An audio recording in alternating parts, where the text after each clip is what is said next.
Good morning, traders. Welcome back to, of course, Trade the Pool. And we're excited to get to some more day trading, some swing trading, of course. Going to go ahead and talk all about what happened here with the tariff situation. And does the market even care? But we are getting a little bit of a pullback. Is this the pullback that starts to pull us a little bit further? Do we go into correction mode? All things to be thinking about, right? We'll talk all about it during the show. We'll get to the playbook. We'll talk about what stocks are moving and why in today's Sunrise Report. You guys know where you're at. It's Trade the Pool. Let's take a look at what's going on in the market right now as we speak. Let's check in with the SPY. As you guys can see from this morning's action, we kind of opened up, gap down, and that's going to definitely affect things. But let's take a look here at how everything's looking. All right, so here it is. We'll bring it in here. We'll take a look at the SPY action. You guys can see how we had a little bit of a gap down. We're down to the 622.20 area. If you really look at the hourly chart, it's really not too bad here. I think unless we start to break down through the 617, that's where we can really get a little bit more bearish. Right now, we seem to be holding in after this resistance. So that's around the 619. That's where we could see maybe some hold up. But right now this morning, we're not even cutting down through the support. So that's already showing you that we're coming back. Of course, this is all based on kind of tariffs mentions and things like that. All things we got to look at. We'll see what happens here in the SPY. Can it continue to climb back through the 628 and just go higher? Well, we'll have to wait and find out, of course. But let's get to today's playbook action. Take a look at what's moving out there. What stocks are maybe setting up? Let's get into it in today's playbook.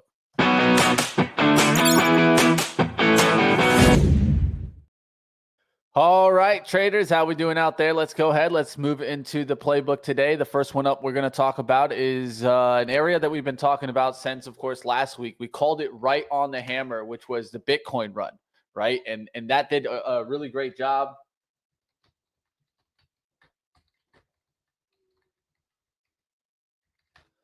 BITO, of course, ripping a little higher as Bitcoin continues to go higher and ripping towards new highs. So we'll talk a little bit about that coming up in, of course, the Sunrise Report as we broke 120.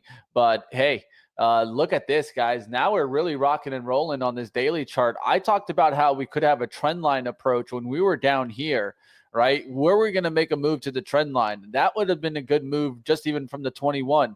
We talked about that being about a 5% move. Now, how far has Bitcoin run? Pretty much since that breakout day, a nice 12% rally, right? So if you're able to swing trade this, you're looking really good, 13% where we are right now. And now, it's all about resistance. What is the next level of resistance and how high could we climb? Well, I think, it's kind of interesting. This has pulled back during this time, yet Bitcoin is at an all-time high. So can BITO get to the all-time high?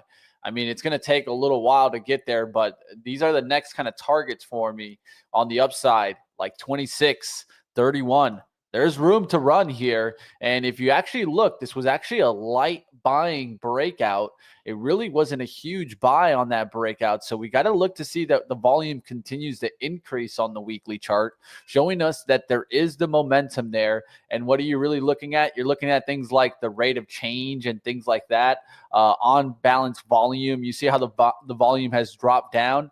Well, you want this to start kind of spiking towards the upside. You guys can use other indicators like an advance, a Williams advance and decline. These are all indicators you guys can be using. We'll see if this one can break. And in a lot of these, you can draw like trend line approaches, right? You want the trend line to kind of break and then just continue to go higher. This kind of broke that trend line. Now could pull back a little bit, but you want this to continue to go higher as you're looking for a push and some momentum to stay in the Bitcoin names. Of course, you can take a look at plenty of these names this morning. Of course, Clean Spark already up this morning and was kind of riding that 13 for a little while now. We'll look to see if we get a little lift off of that 13. Mara, of course, a nice little gap up, and this has been a good ride.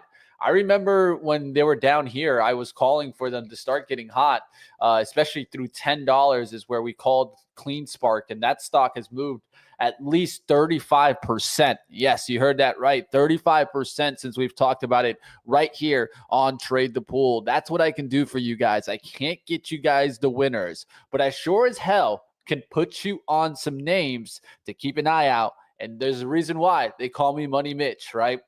All right. Of course, it's money making Mondays, so we're ready to get after it. We'll see what happens and what other trades we can take a look at. Coin in this space, Hood, as that continues going. And then you're starting to see other brokers and other things continued higher. Of course, even SoFi has been going off.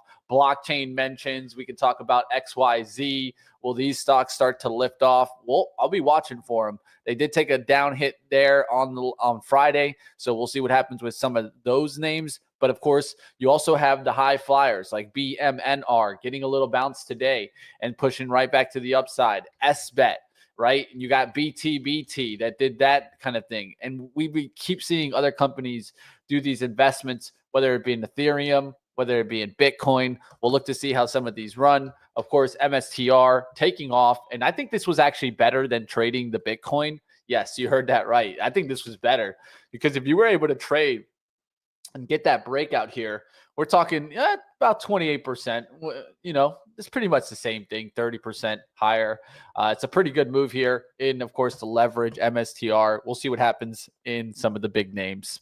All right, continuing out of Bitcoin talk, let's go to AMD. AMD has been a stock we've been talking about since 116, that break of a long-term trend line.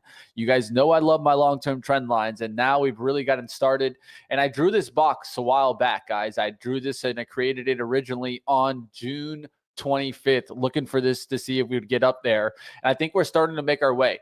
Now we have this little cup and handle pattern. Last week, we ripped off the 9. We could look for inside day today and then the rip through the 148. But I'm really looking for a move through 150 and a nice takeoff.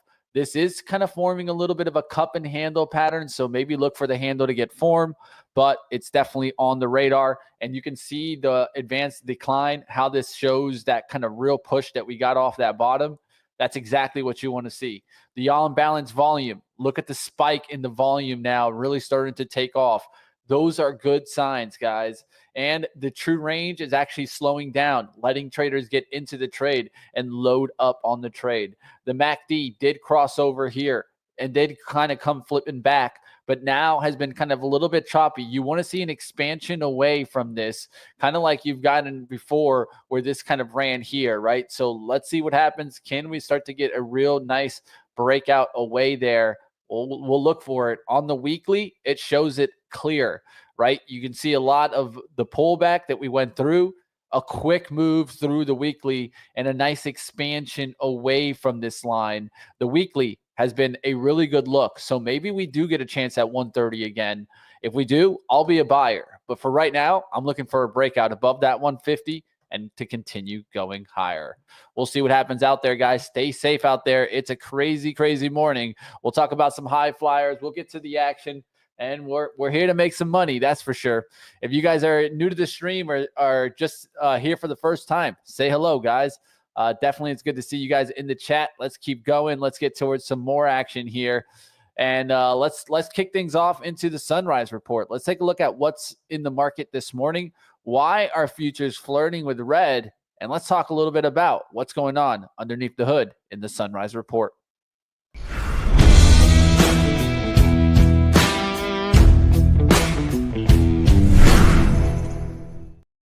This morning, of course, the Dow and S&P NASDAQ contracts were all down as of course, fresh tariffs and headlines are bracing here for the earnings fireworks. So 30% tariff shock really coming in as President Trump on Saturday said that new 30% tariffs on EU and Mexico kick in on August 1st. Leaders on both sides vow to keep negotiating, but the market hates uncertainty. So we'll see what happens. Does it really bring in the pullback? Of course, CPI will be a big watch this week. Tomorrow and Wednesday, we get June's inflation prints. The first real look at how earlier Trump tariffs are filtering into your grocery bills. I think that we won't see too high of a spike here. That leaves room for a little bit of a run. But if there's one thing that's certain to me, it's that the market doesn't care about tariffs right now. It cares about what comes from the tariffs, which is inflation. And that's what is going to be on the minds of a lot of traders out there. Another thing that's going to be on the mind of a lot of traders this year and this quarter is going to be paying attention to the earning stocks and listening to conversations and mentions of what? Not conversations of tariff, but how that is actually working its way in their margins. Are they going to be able to pass it to the consumer? Are they going to be able to handle the shock in their margins? Those are all things to think about. All right, traders, and we'll be looking around to see what happens in the bank situation as we take a look at XLF. Last week, it was pretty hot, but then got a little bit of a pullback, right? We got that pullback week. Now the earnings come in, and do they just take it right back up? I think so. This is one of my top plays today, guys. Just looking for these banks to come right back up, guys. So they want to pull it back. They want to consolidate it. Now they'd like to run it into the earnings. Goldman Sachs on the radar. We'll look for a cut down through the 700 and a recovery right back, maybe around the 695s or 690s, and then a move right back would be a nice look there. We'll see what happens to these, of course, stocks that are coming in. Bankapalooza kicks off this week, right? Tuesday, we get JPM, Wells, and Citi. On Wednesday, we get some value name like Johnson & Johnson. Also, bank names like Bank of America, GS, Goldman Sachs, and Morgan Stanley. We also get United. That will be an interesting report. On Thursday, we get some report into the consumer look, right? We get Pepsi and Netflix. And Friday, you get Amex. So keep your eyes on what's going on out there as earnings start to really kick off. Of course, the big boys will be coming down the line. But for right now, it's all about the banks and the kickoff of the earnings. All right, we'll keep going, guys. Fed headquarters, of course, is under audit as it looks like Trump found out that there was some updating or renovations, we'll call it, right? As Trump aides are coming down right now and setting a little bit of a probe on what happened here as Chair Powell is said to cut rates, right? He's been calling them names, everything he can think of. And of course, they're going to be looking into what happens with this audit. Honestly, it's just one way that Trump's coming after Jerome Powell, but it's nothing I think to be even paying attention to. Bitcoin, of course, ripping towards the moon. We'll talk a little bit more about that during the show. And another thing to talk about, let's go talking about another new large language model. Let's take a look into Baba, as Baba is up there towards 108. And we got a question a little while ago about a Baba swing. I think this is really starting to look a lot better now.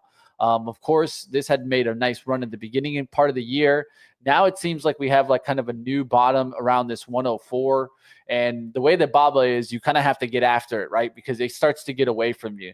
You want to look at those higher lows continuing the trend. So I wouldn't want to see a break of the low, right? Recent low 106.30s. We wouldn't want to see that break. But Baba looking interesting this morning, of course, as they release Kimi K2 just dropped. Alibaba's backed Moonshot open source and code happy large language model that promises a GPT 4.1 level smart at a fraction of the cost. Also a fraction of the cost to Claude as being one of the best coders out there, right? It looks like 15 cents per 1 million input tokens versus Claude's $15, right? So if it costs me 15 cents versus $15, that's a huge difference. And I can tell you, I played with some Kimi this morning, and Kimi did not do bad. Kimi actually was working on some coding of a penny stock strategy that I'm kind of coding into it right now, but it did pretty well. And this is interesting, right? I think this is the first one to really kind of compete with Claude in coding. So those are all things to be looked at. And of course, open code, open source. This is actually really important, guys. I think this is the way that things should be for OpenAI. But of course, you know how it is with the American companies. They're trying to make that money, and I can't blame them. They're trying to ride that data and keep it close, right? There's a reason why I love things like, let's say, like OBS, it's open source. Open source is really the way to go about things. But hey, in this case, they want to make that money. And there's a reason why they're no longer a nonprofit. They're definitely for the profit. We'll see what happens there. Baba trying to come back up. And also talks out there of Elon Musk supposedly trying to bring to the shareholders that of Tesla, should they invest in XAI, things to be thought about in the AI space. We'll talk a little bit more about that during the show. Tesla's trying to start to come back up. And can it get a move up? Even with everybody hating it now, at least it seems like, as the Republicans or people that support Trump are now a little bit against Elon. And then you also, of course, still have the Democrats against Elon. And it just seems like there's a lot of people against Elon. Can he shut them all up and just make the price action go higher? I definitely think so. We'll be watching for it. All right, guys, that's enough of that action. Let's keep it going here. It's about 9:01. We'll get towards the market open here in just a second and really kick things off. The last thing I wanted to talk to you guys was about NVIDIA's tightrope here. As Jensen Hung tells CNN that China doesn't need our chips for its military. Export curbs have already halved NVIDIA's China share. Still, lawmakers are warning here that no meeting with blacklisted entities. Hung said, we compete, but we are highly interdependent. So a lot of action and comments coming at NVIDIA saying that they're helping China's military growth and things like that. I mean, have some really good chips. At the end of the day, that's just a part of it, guys. I think that there's really nothing that we can do. We can't just restrict them either, because then that holds back NVIDIA, right? And if we want NVIDIA to grow, well, this is just a part of it. The week ahead, of course, is very important. We get Empire State Manufacturing and Netflix earnings that will be coming up on, I think, Wednesday after the bell. We get retail sales. JP Morgan is going to be a big watch to look at. Housing starts, more bank feds out there. Of course, Tuesday, tomorrow, we're getting CPI. Keep your eyes on that action. All things to be looked at. But that's enough of these charts. Let's go ahead and let's kick the show off. Let's get towards the action. Start that countdown. Get to the trading side of things. What's on your radar today? Do you got a stock that maybe we should look at? We'll throw it up in the chat. Now's your chance, and let's kick the show off.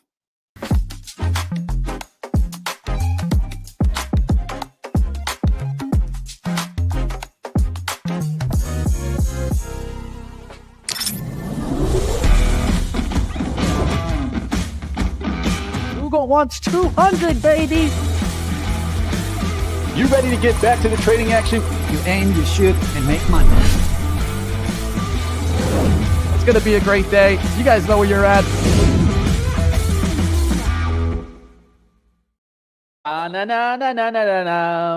Let's go, traders. Let's get to the trading action. Let's bring on the man himself. There's some noise out my door. My boys are a little bit wild this morning, but let's go ahead. Let's bring on Michael Nas. What's going on, man? How we doing? Oh, it's a great time to be in crypto, I guess. I'm looking here. We're still rallying here. Crypto. Yeah. I just need to become a crypto trader, man, because we called that Bitcoin breakout the day of perfect timing. And that's what it's a lot about, right? Like, let's just be honest, right? To make great gains, a lot of it is going to take some great timing. But that's what trading's all about. And it's about like kind of not getting hurt when your timing's off and trying to continue to take some shots, because at the end of the day, you can't make a shot that you don't take, right? And I think that a lot of times traders suffer with this mentality, right? It's just about taking risk, but measured risk at certain moments in time, and also letting price action determine your timing, right? Let that tell you, right? Because sometimes the market can do the heavy lifting for you. If you did the hard work, you got in that good trade, right? Now the market is just lifting. It feels like every day you're looking back, gap up, gap up, gap up. This is what I mean by the market doing the work now for you. We do the effort in doing the entry, or like Michael does, setting the system to make the entry. At that point, you got to let the market do the heavy lifting. Yeah, and it's the beauty of crypto and its 24-hour trading is that you can just, even more than anything else, you can set and forget, right? Where you can just put out your orders, you can attach stop losses to those orders, you can do all that. It's 24/7, 365, no gaps to worry about ever. It's interesting, and it is what is going to happen in the equity market soon. But the beauty of what we're doing here with with stock is that there's so many ways to trade crypto now, and different of these treasury companies and all of this, that you should actually get more gains out of than just the coin itself, right? Yeah. When when we broke, we're at 120 now on Bitcoin. We broke 110, so that's less than a 10% gain. But then you go take a look at some of these crypto companies, and they're going to be up 20, 30, 40%. And then things like MST, is it MSTU, 2 times leveraged MSTR? Yeah. Right, you're going to get that in the last just couple days alone is up 26%. And then again, we've got a 10% move in Bitcoin, so you're getting 3 times your leverage, or 3 times your money in something like an MSTU. That's amazing. That's something, again, that we're only doing in the equity market. So yeah, there's a question here: can we trade crypto? Just, there's so many ways. You can either just go with ETFs. There's leveraged ETFs. There's all these treasury companies that are popping up that are just holding the currency. So not trade the exact coin itself, but there's so many ways to get exposure to crypto now. The amount of you guys know I've been loving that ETH, right? Maybe just trade the Ethereum, right? Maybe it's you like Ethereum, right? So there's ways, man. This thing's been a big break, 58%. And I remember we were watching Ethereum when it did its split down there, when it was just like lagging and couldn't make a move, even though Bitcoin was going higher. I was one of those in the camp, like at some day Ethereum's going to have its day. Guys, just hang in there. And the big part of why I thought was there was so much infrastructure that was built on Ethereum in the last wave, right? The last big wave of Bitcoin.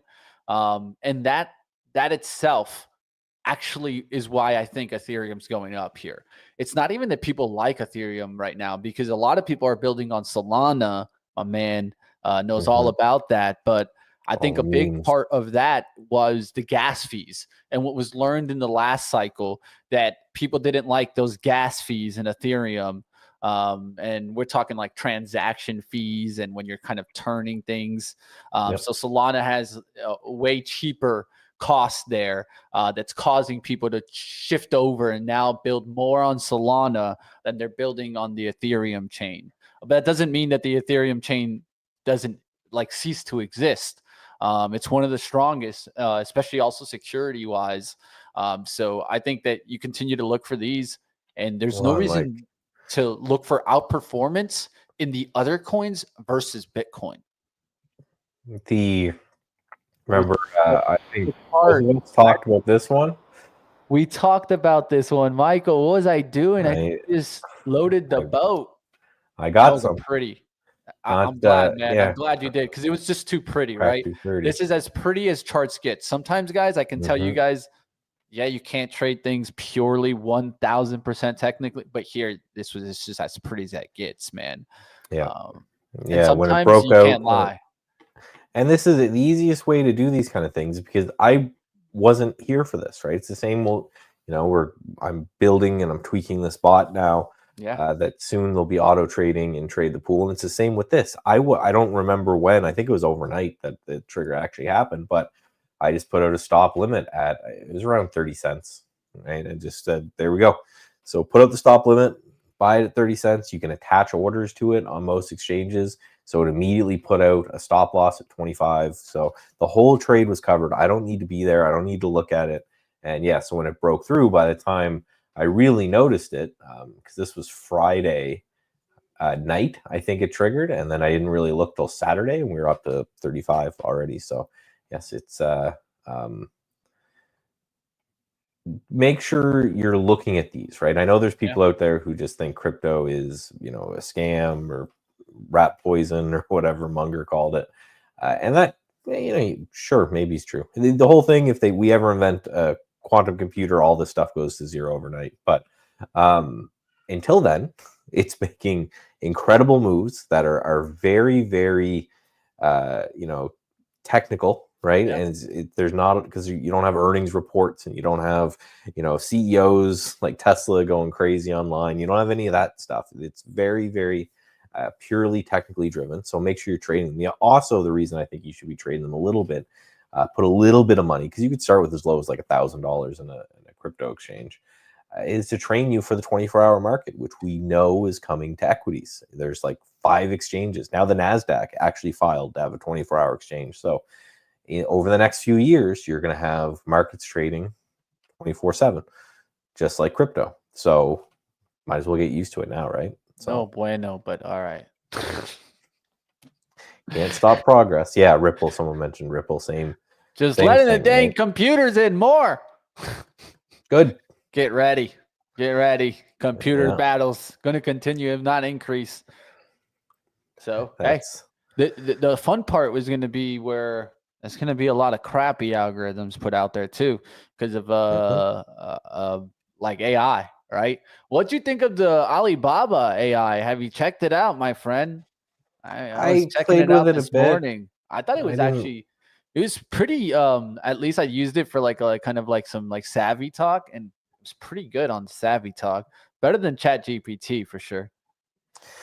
Yeah, I'll play with it a bit more, but they're all the same. Like it's to the point now where I used to pop around a lot between different ones, and I Okay. find like over time they're all kind of converging to about the same intelligence. So I'll use ChatGPT for 90% of what I do now because I can program chat. I can build my own GPTs, which I think is really, really helpful. But other than that, you ask the same question, the same one, maybe get little different answers, but in the beginning, they were wildly different. I just feel like over time, they're kind of all approaching the same Yeah, they're work. getting the So, same data probably. I mean, let's just be honest. And that's part of it. But the cost difference.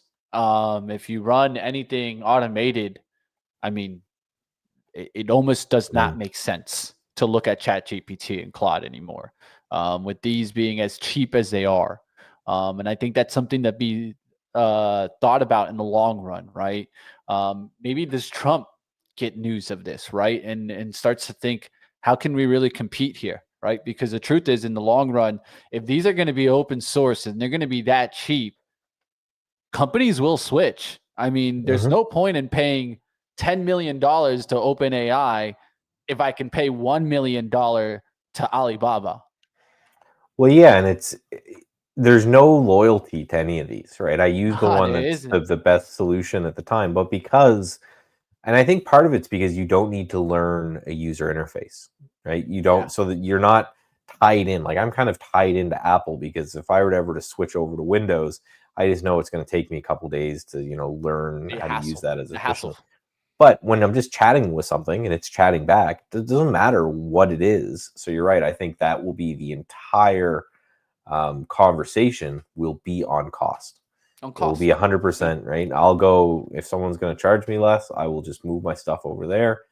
Easiest thing in the world to do. So, Yeah, and I yeah, I think think that's how cost will be everything. these China companies are also thinking about it, right? Because they know if they make it the same cost, no, they'll just go with OpenAI because a lot of companies Mhm. don't trust China with data.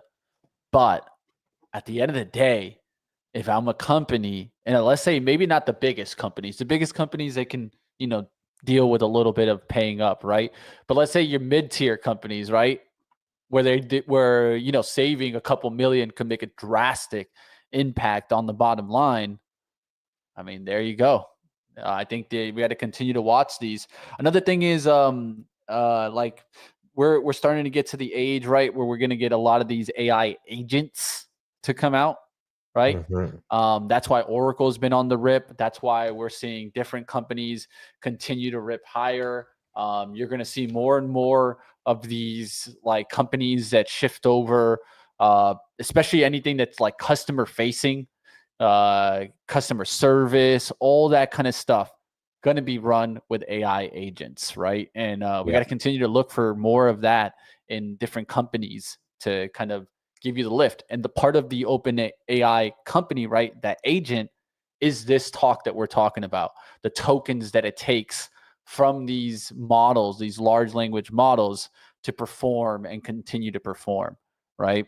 And that's where the cost factors come into play. All Mhm. right, guys, let's keep it moving. What other plays are you looking at out there, Michael? Anything caught your attention this weekend?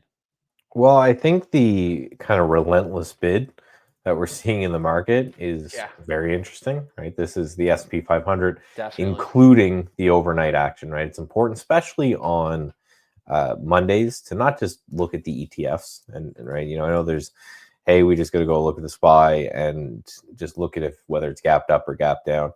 And I think that's fine, but especially over the weekend, I think it's a bit lazy, right? So just go and grab a futures chart, because if you just come in, you're like, oh, we're gapped down 0.21%. That looks bad. But then when you go and you look at, this is the overnight action, you can see pretty much since we started, since we got here on Monday, they started buying right off as soon as the Monday open session started. They've been buying pretty much the entire time. So that to me just kind of looks and shows, okay, you know, we are now in a world where dips are getting bought again. And then if you go out to, say, the Qs, it's like, yes, we are down a little bit from the close here, but we are almost back to the opening price. So if you go to, again, just a little trading view trip, you can go to NAS 100 and you can get the same chart there without even paying for futures data. And the same thing, ever since like last night, or we've just been buying.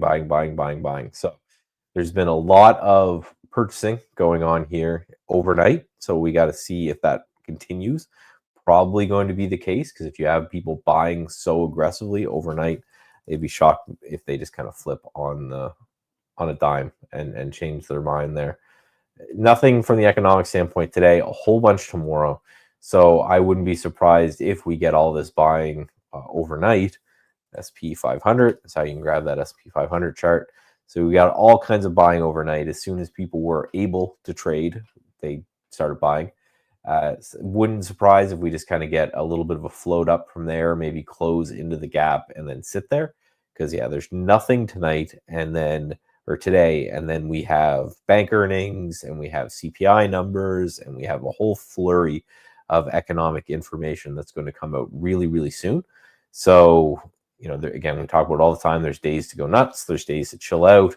This to me feels like one that if I'm just going to be more aggressive in taking profits on both sides and just kind of going from there. Now, another thing I wanted to show real quick, I can get it from here, is they shorted more, right? So if you're a contrarian, which like I am, they're shorting more. No one's buying this market here. And by no one, I just mean the big guys. Just grabbing the chart here, which to me, that makes me want to buy even more. I want to buy when these guys are selling, and I want to sell generally when these guys are buying. And you can see this little downtick that happened last week. They shorted more. So the large institutions are still net short. Even the small guys are still not very long, and they got more short. You hit all-time highs, and they're shorting more. This feels like at some point there's just going to be a complete run over trade, because these institutions have gotten this so wrong for so long. It's something to think about, right? I mean, what's going on here? What are they seeing that we're not? Because they're not able to just stay dumb. At some point, they got to answer. Yeah, and these guys are always wrong. Well, they're usually wrong. But to be this wrong, that's really rare. That's what's getting interesting, right? At some point, you usually see them make a quick flip, right? Quick flip, sell a bunch, and then that line makes a quick move. Like you could see it back in, like, let's say, maybe like early April. There's a quick move down. That's a flipping of positions. That's like actually going short, right? Like it was fast, but I'm looking. Can we get a drive up like that, right? Of a flip where they're cutting those shorts and going quickly on the long side. They're gonna have to, right? If you're short, some point, right? The market's at all-time high. So if you're short, they're losing money. We know that, and eventually, it doesn't matter if you are a large hedge fund or a tiny retail trader. Eventually, if you lose enough money in a position, you get that old margin call, and they liquidate you, and they don't do it nicely. So the fact that we were at all-time highs and they shorted more. Makes me think if we hit new all-time highs, if we break out, because we do, you don't need to be a technical expert. No, the last week we did nothing, right? Just chop sideways, nothing happened at all. So if we end up getting a break and a continuation from this kind of bull flag looking pattern right here on the SPY, these guys, they're going to get run over. And I, for one, am here for it. I love the story that retail put in all of their money at the lows and the institutions have still been short. So it's not often that you get retail winning, but right now we're getting a big retail win. And again, I'm here for it. I'm pro little guy. All right. And how do you feel about the pullback? Do you think this is a pullback to stay? What are you feeling after more tariff conversation in the I don't market? think anyone cares about tariff stuff anymore. The fact that as soon as we gap down, but as soon as people can start buying futures, they do. Mm-hmm. That to me shows that it's more of what we saw. So maybe let's be very charitable to the big guys who have been wrong here the whole time.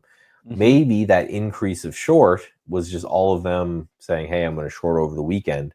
And then when we sold off here, maybe it's the other way around where people are now looking to buy. So maybe it was just hey, they shorted into the weekend. They're buying this small gap down. That's what's causing this little rally. But again, you can see ever since 3 a.m., they've just been buying this thing kind of relentlessly.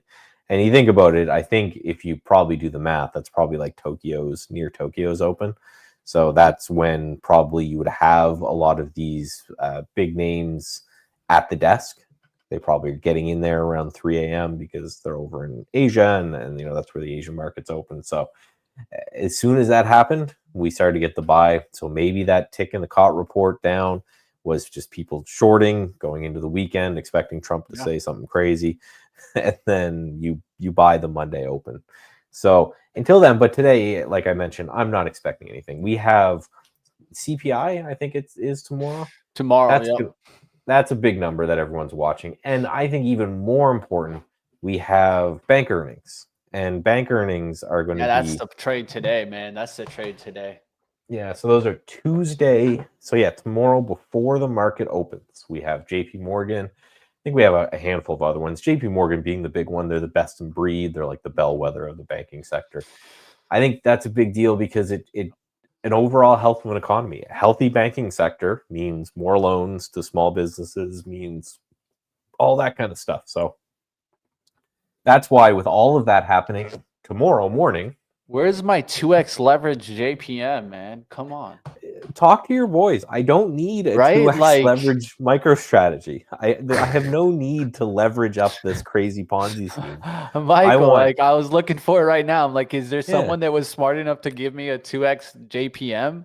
Give me JP Morgan, Goldman Sachs, give me a cheap General Electric. JPM 2x, right? Because it's 286. Give me one that's like $28. As long as it moves, again, I'm okay with taking 2x, sub one share. $28. Let's go. But yeah, so FAS and FAZ is a way to play it with the whole sector. But yeah, I'm just looking at this and saying, give me these, right? Give me a Wells Fargo, a double or triple ETF. I don't need. What was the craziest one? Oh, IONQ or IONX. I don't need a double leveraged quantum computing company. I need a double leverage like General Electric. That's what I want. Something, give me some juice on the boring names. Yeah. Make them a little more interesting to do some trades on, that type of thing. And of course, as the big banks come in, right? The big banks are usually that first kind of week, and then we'll start getting the smaller banks. I think we could actually use the pullback and maybe some regional bank action to use that as a positioning for their earnings here that will be coming, right? So I'm looking for that as being a driver. DPST is the leverage kind of regional bank one that maybe could pull back here this week that could give us a chance on a swing. You're looking at some GE action, of course. As of late, XLI has been hot. Industrials have been hot. Well, GE just keep going. Yeah, it's just a nice looking, again, not a huge pattern guy, but right, that's as clean as a ascending triangle as you could possibly have, with 3 touches of the upper trend line, 3 touches of the lower trend line. If you looked up an ascending triangle in the textbook, this is what you would find. Yeah. So this is just a really, really great looking chart that I want to keep an eye on here. And a lot of this aerospace, defense, we had that big move in jets. Boeing was actually looking okay, breaking to new, not all-time highs, but I think definitely 52-week highs. So with a lot of these different names going well, I just really like the look of this chart. But again, this isn't exciting. It's not, you're not going to get this and have this be a wicked trade. This is just, you take the trade because it's a technical setup, you're looking to make, 10% if you're lucky on a GE. You're not looking to double your money like a quantum computer or something crazy. Awesome. Let's keep it moving. I'm looking in the chat, catching up with you guys out there. What's up? What's up? How we doing? Throw up some stocks in the chat, of course. We'll be looking at that Sol Z. Yeah, that's not a bad one to take some swings. BMNR hot this morning. Looking around to see what else is going to be hot. We'll be watching for SPY's hot. Let's just talk about that. So we're getting a lift off here the last 5 minutes here. So I'm not sure if this is news related, but nice little pop there as the SPY starts to break through the resistance, coming back towards Friday's range.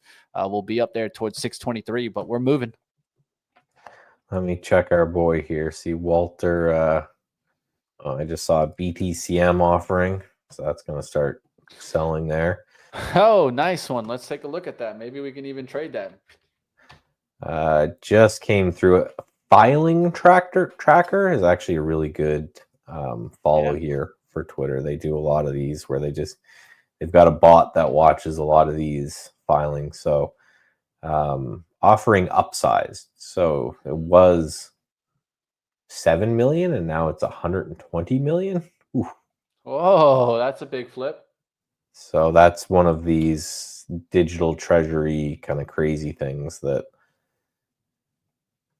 But yeah, I'm checking my boy Walter Bloomberg to see if anything happens. Yeah, you can see some offers out there trying to catch a little bit of the bounce here. We'll see what happens on that. I see 1,000 shares at 470. Someone's like, bounce to me. We'll see what happens out there. A lot of just more tariff nonsense. Which again, I don't think we got some stocks out here. Let's keep it moving. You know where you're at. It's Trade the Pool. Let's keep it going here. Let's see what else is out there. We've seen some comments in the chat here for. Let's go with Webull. Hey. Cool. BU 2 L's. BULL. There we go. Full disclosure, I still own some. I'm exiting today as my swing algorithm rules, but I was looking for a little bit more of a bounce from Webull, looking for something that was a little bit more interesting when we had that sell-off, but we just kind of chopped up within that range. So we sold off there. We're still hanging out. I still like this chart for the long run. I'm in at 12.20, so it's going to be a little bit of a profitable trade, but nothing crazy there. But if it wasn't a systems trade, if it was a discretionary trade, I'd probably actually hold on. I figure if we're above this purple box right here, then that's a good look. So yeah, I do like the look of it. I like the company. I'm shocked that it's not moving at all with the move in crypto, but I guess the market just doesn't see them as a crypto leader. Yeah. I put out an order at that 490 for BTCM, see if it gets back up there, and I'll take a shot off of that short if it hit 490s, and I can risk on 510s or 511s here. We'll see what happens if I do get a fill. I'll let you guys know. Market's opening here. Have some fun. Stay safe. We'll see what we can come up with here. I'll be looking around at the sectors and industries, let you guys know what I see moving in the market. You guys, of course, throw up those stocks. We'll be watching for them. Leading my watch list out the gates, Lemonade, Rigetti, and APLD. APLD on the watch for a swing trade. We'll be watching that one. Hood getting a little bit of a lift there. So watching for names that are leading right out the gates. BT, nice little spike there. We'll look to see what happens out there. Mara, almost to $20 this morning. What a lift in those miners. Yeah, well, we talked about all the good ways you can express crypto exposure. The only downside is just that right, we're getting a lot of these things gapping, right? Mara gapping, a little bit of a push off the open. I wonder how much of this move is just baked in to these now that we had that move over the weekend. So it's like, hey, it's already kind of happened. Yeah. Hopefully we can get some potential continuation here, but yeah, it's one of those potential already occurred. So just make sure you're not chasing too much, because these things are gapping just because of the performance of the index, right? The Bitcoin that's traded 24/7, 365. So if Bitcoin continues here, then you're going to see these things move. If Bitcoin kind of falls apart, then Clean spark getting a nice little jump there. Hot stock of the day, of course. Ooh, SONN. SON going into a halt right out the gates there from 15 to 17. That's the hot stock of the day in the penny stock game. And there it goes. There it goes. SON. Also looking at Archer here. That's on my radar. We'll see what happens. That's on the down dip. I'm just waiting for the bot to fire off. Had a stop out on Friday. We'll talk about that a little later. One more issue that I'm just kind of dealing with, which is just more about trying to figure out how to make it so it stops repeating itself. That's the big thing. Oh yeah. But we'll figure it out. All right, looking to see if Archer can move back around here. We'll see what happens out there, guys. All right, so got a trade there in SBET. You can see the blue arrow alert. So the stop there goes at the high of the day, and then targeting this 2-day VWAP of 21.48. Just got that right off the open. Got another couple here. Got OSCR, Oscar to the long side. You can see the green arrow alert there. Again, just targeting these 2-day VWAP. So to deal with this constantly triggering, I'm just pausing the alerts myself when they come through, which again isn't the worst thing in the world, but just means it's something that I need to do, and then letting all of these kind of targets go from there. And then KUVE, I haven't even heard of this one. Oh, so I must add this one as well. So we're having a 2-day VWAP break on that. Again, these are all being entered automatically. It's not a problem with the bot that I need. It's a problem with my code. I need to figure out a way to tell TradingView is just to send the alert once and then just to stop. So that's a goal for this week.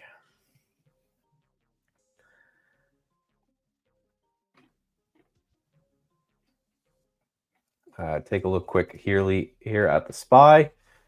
First candle was red, but we're inside that candle right now. We had that big run up into the open. So we need to see what's going to happen there, if that's going to be continued move or if that's going to just be kind of reversed from there. But nice little push there. Almost, well, it depends where you measure the gap, right? The gap would be 235 or 623.50 would be on the SPY, that ultimate gap. And then we have on the Qs, we're actually now only down 0.07%. And at one point, I think we were down almost 0.5%. So Qs, some topping tails into the 2-day VWAP. So failing at that 2-day VWAP currently. We need to see, again, if that's going to get retaken. But it's interesting that it was the 2-day VWAP that we failed at, not some random kind of place.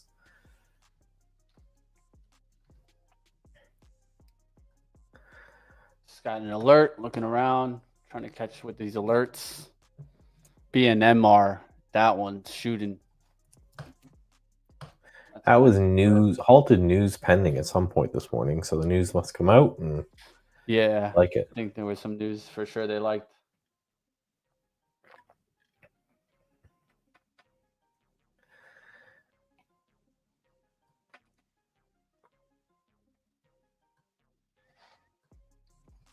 GGN.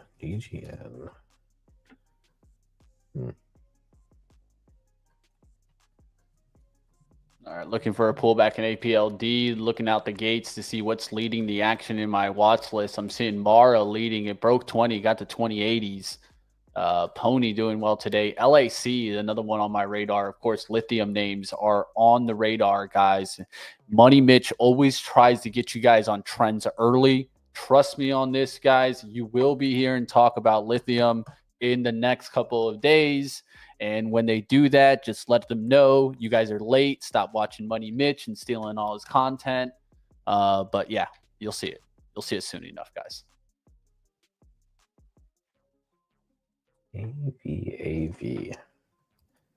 Got long some of this AV, whatever you want to call it.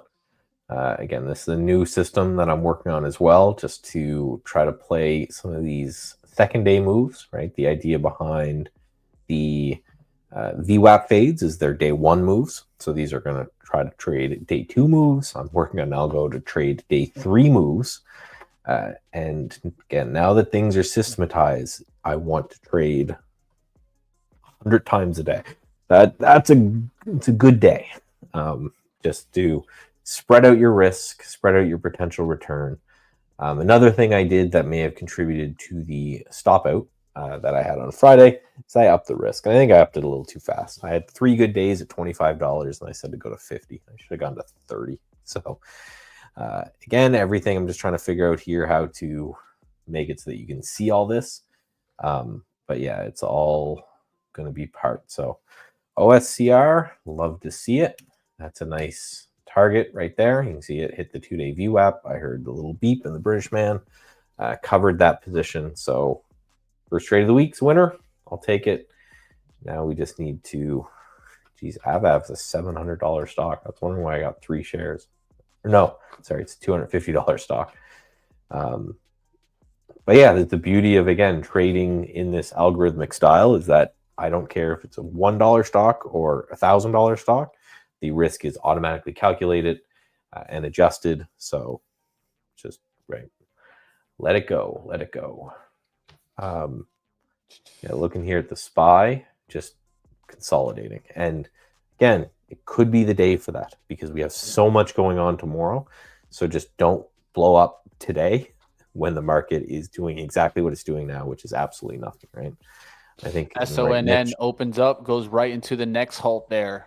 There it goes. The continuation of the rip there in SONN. Look at that. To 1870s now. Wow. That bottomed out right around 13. Gave you a nice little harmy right there. And it's been strong out the gates there.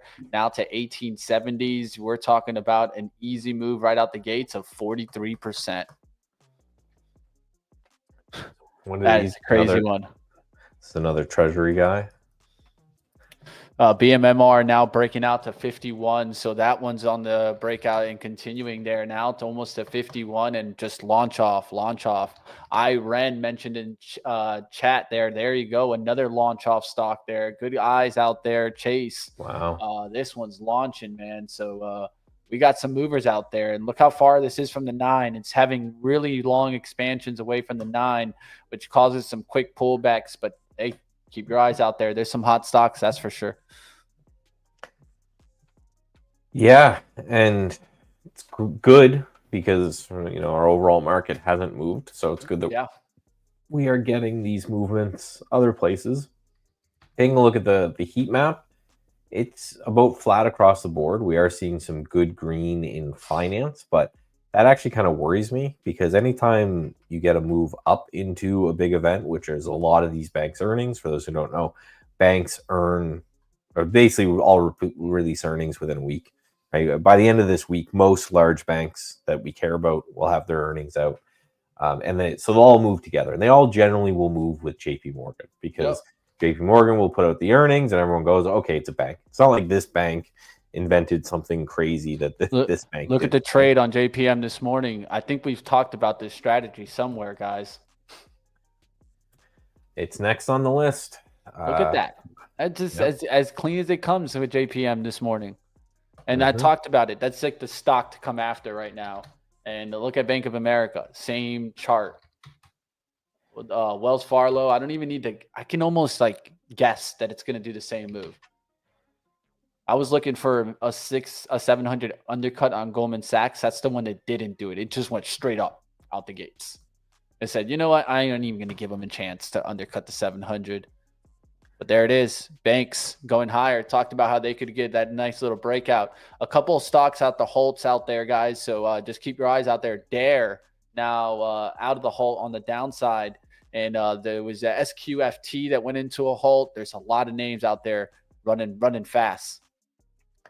Took a little short here in Tesla. Show here kind of the reverse of what we just saw in JP Morgan, where we rip right off the open and then it gives it all back up under pre-market range. Again, you can see the blue arrow from the alert there. Of course, I took TSLL instead of TSLA, just because why not use a leveraged ETF if it's liquid. So I ended up taking a short there. I know there's TSLQ, I think, or one of those. That's an inverse. You can also trade that as well if you just want to buy things and not sell them. But I took TSLL just because, again, why not? So had a bunch of trades. I can go through them. Oh, NBIS, another one that's from this setup, right? Where same kind of idea, grind up all morning, cracks through VWAP, puts a stop down there. These are pretty wide stops, so these will take quite a bit to trigger. But just sitting around up a little bit, right, up around $30, $40.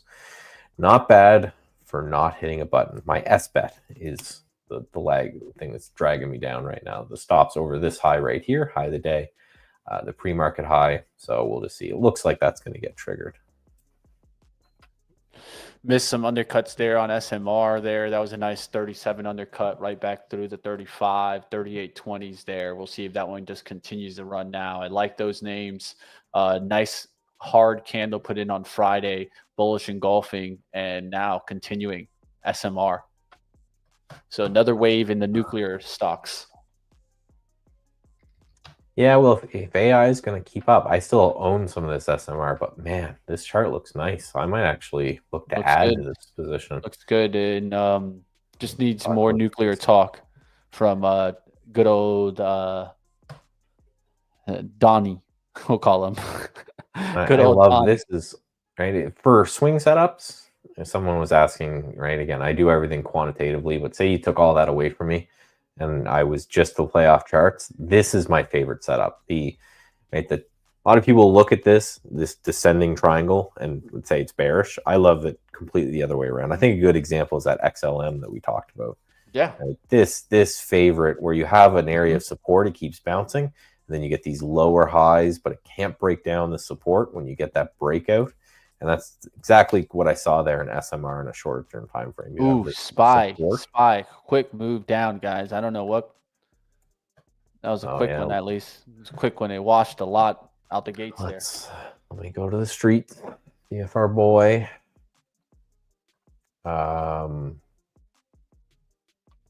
APLD still holding in here a little bit, but that was a quick dip. Let's see if they just rip it back up. They just use that. Nothing like there's just the Tesla news is the only thing that our boys put out in the last few minutes. So we'll see here if something comes through.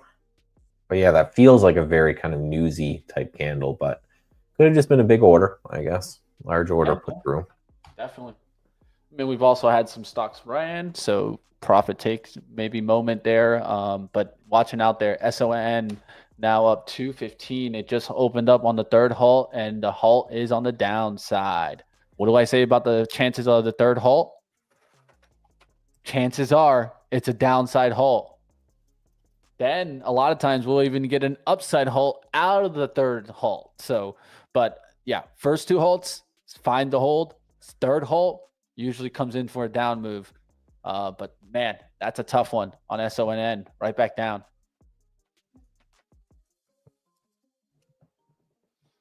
APLD pulled back fast there.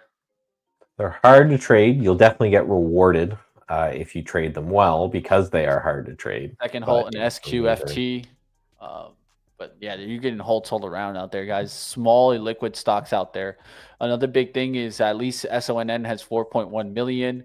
Look for those stocks that are at least trading with some size. Stocks S takeoff. Oof. Yeah. That looks 7%. That looks like a big call out. Yeah, I think this is a good call out. I think Nvidia is dragging everything down. I think you're right. If you look at a lot of this, right, go into the heat map here, everything's kind of, again, gray means nothing, green means a little bit up. Everything's doing okay here. Everything's doing fine. And then you look at Nvidia down here, down 1.3% is definitely, as such a large market participant, right? It's going to be a big deal there. So SOUN. So I just shorted SOUN. Okay. Soundhound. Or no, I bought Soundhound. This is a funny thing about being a systematic trader. I heard a beep, saw this come up. I'm like, oh, I'm in a trade. Yeah, I spent the whole morning under VWAP, starting to break through it there. So again, stop below the day, targeting 2-day VWAP, letting it go. Yeah, just trying to recover today. I might get back in that on the swing, guys, but I'd have to use my leverage. Last time I didn't take the 3% because there wasn't enough money on the positive side of things. So that's the problem sometimes with the higher expensive stock. We can't get enough of it. You got to wait for a bigger move, and you got to just be more patient. So I wasn't patient enough on Friday. I might come back in because it dropped from 100 to like 97 on Friday. That's another cool thing about systems trading. I'm in 7 positions, 3 longs, 4 shorts. And then, right, you think that'd be a big deal. And this is my open P&L, $6, right? It's just building this portfolio over time, if done right, throughout the morning. You build the portfolio, that ends up doing very well for you. And you'll have some winners, some losers. Hopefully the losers get stopped out pretty quickly. And then the hope is that through the end of the day, you end up getting these things naturally drifting in the direction that your strategy says that they should, with the 50-50 win rate that it has. So you end up, again, building this portfolio over time.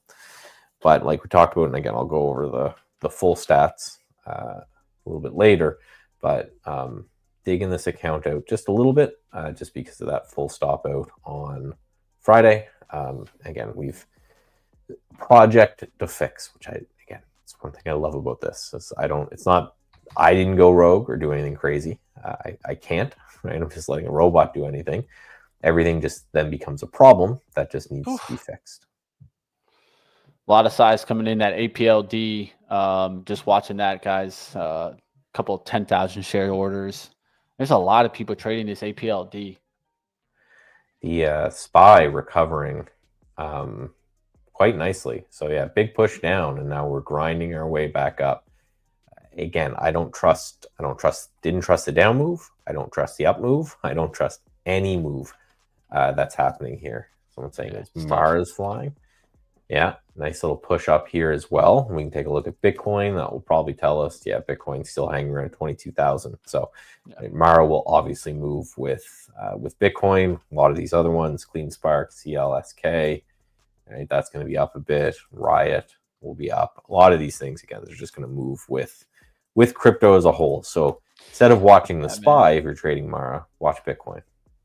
Yeah, I think these were really good buys down at 16 and 17. We talked about that break when we were looking for those, and we started to get the run. Now it's tough to trade these because you're definitely way extended on Mara. At some point, it is going to dump on you. I can almost guarantee it.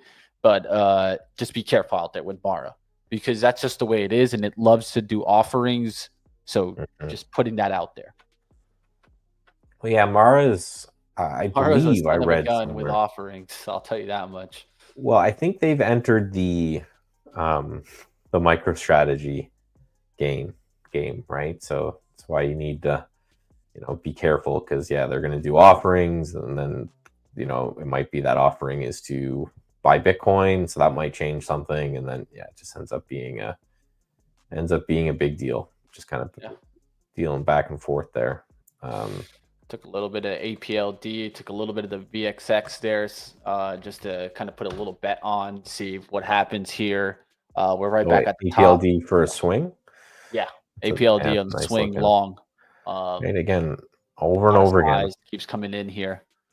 Right, one of the most successful swing traders I know just does this one pattern over and over and over again, right? either a descending wedge or this declining triangle. And that's what we're seeing there in APLD. Just look for a downtrend that's breaking. There's some nice support below, so you're not just buying junk. There's proof that there's buyers that are coming in around this kind of 924, 925.